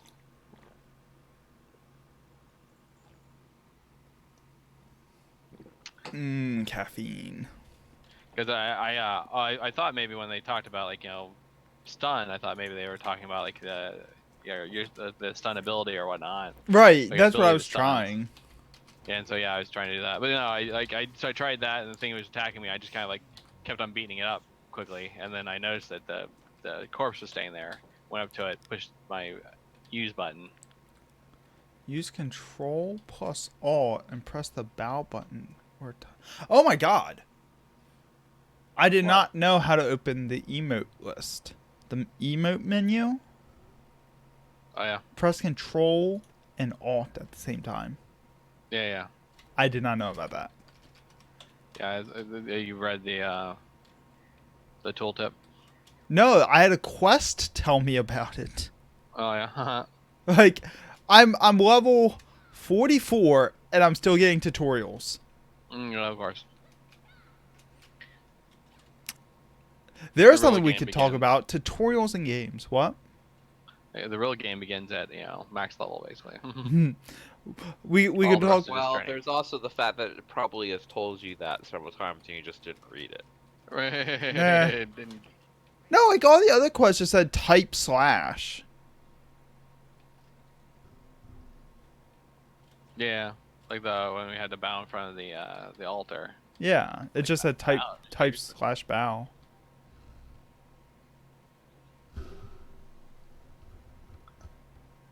I guess it might come as a little surprise that like things aren't very consistent in this game.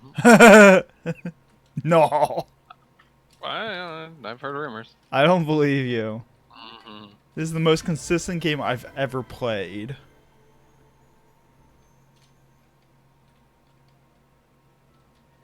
Yay, 45.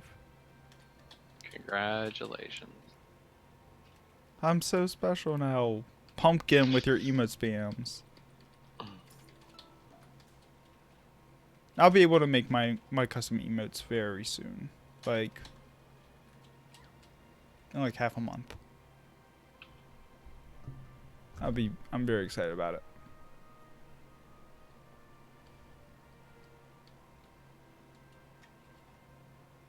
But yeah, tutorials in games are, Oh yeah, I was going about that while you're AFK. yeah. Like, I heard a little bit of it in the other room, so. Yeah, it's one of those things that, yeah, like,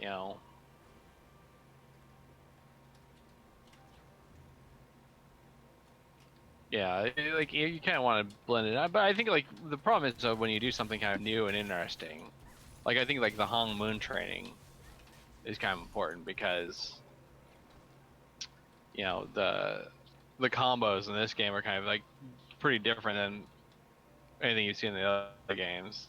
right.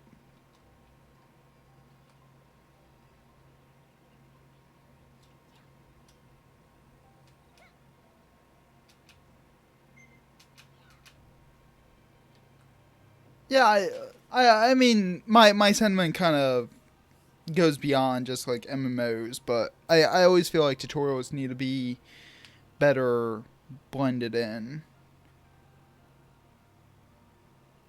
than just being like, you're in a tutorial. Right. A lot of people that I've like heard talk about that, they always tend to look at like Mega Man X Mm-hmm.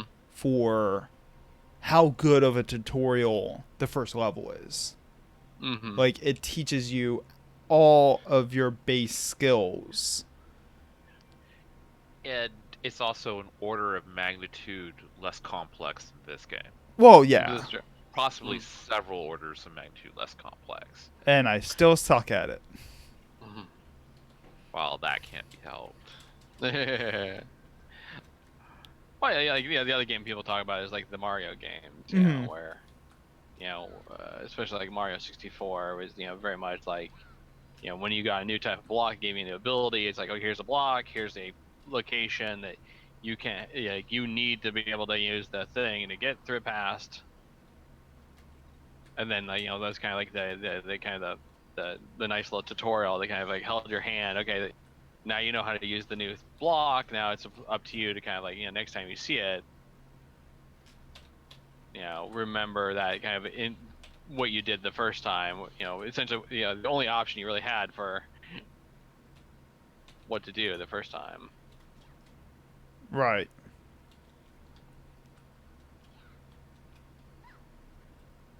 Oh, Vela threw something in my Discord. Oh. Let me see. It's an X-ray of a hammerhead shark. That's actually fascinating. That looks like an Ithorian head from Star Wars.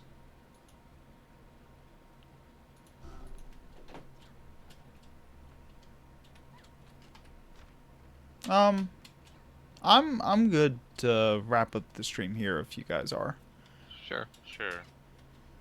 Okay. How far did you guys get in the quest? I'm up to chapter 11, A Wolf in Sheep's Clothing.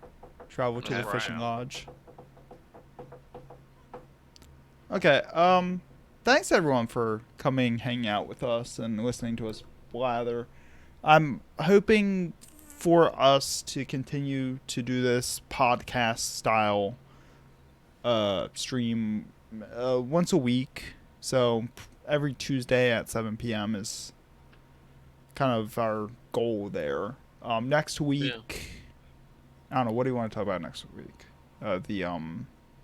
The styles of engagement, or The Bartles 4 player types. Yeah, yeah. We can do that. Yeah. Okay, we'll talk about that because that's actually really interesting to talk about and get in depth about. So I do want to thank everyone for hanging out with us tonight. It's been a blast. I do like to end my streams by rating another streamer and giving them some love. So if everyone's okay with that, I'd appreciate you. You don't gotta stick around, but just pop in, say hi. I'd appreciate it, and I need to find someone to raid. So let me do that.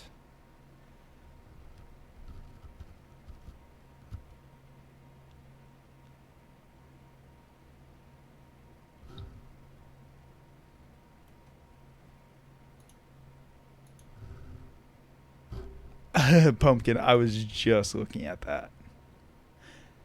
So, a fun streamer that I have been introduced to more recently, he is doing Legend of Zelda, the original Legend of Zelda. So let's go raid him. Let's go hang out with him, because that sounds like fun.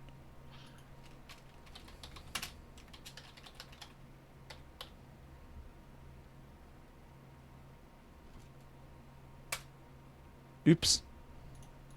Let's try doing this with the right permissions. Let's try doing this spelling his name correctly.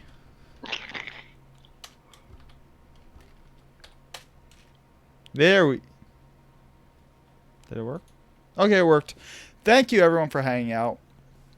Yeah, pop in, say hi to Surian, and I hope everyone enjoys the rest of their evening.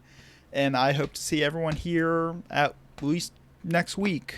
I might be doing another stream on Wednesday or Thursday. I'm not sure. But we're definitely doing this again next week. Yep. It was fun.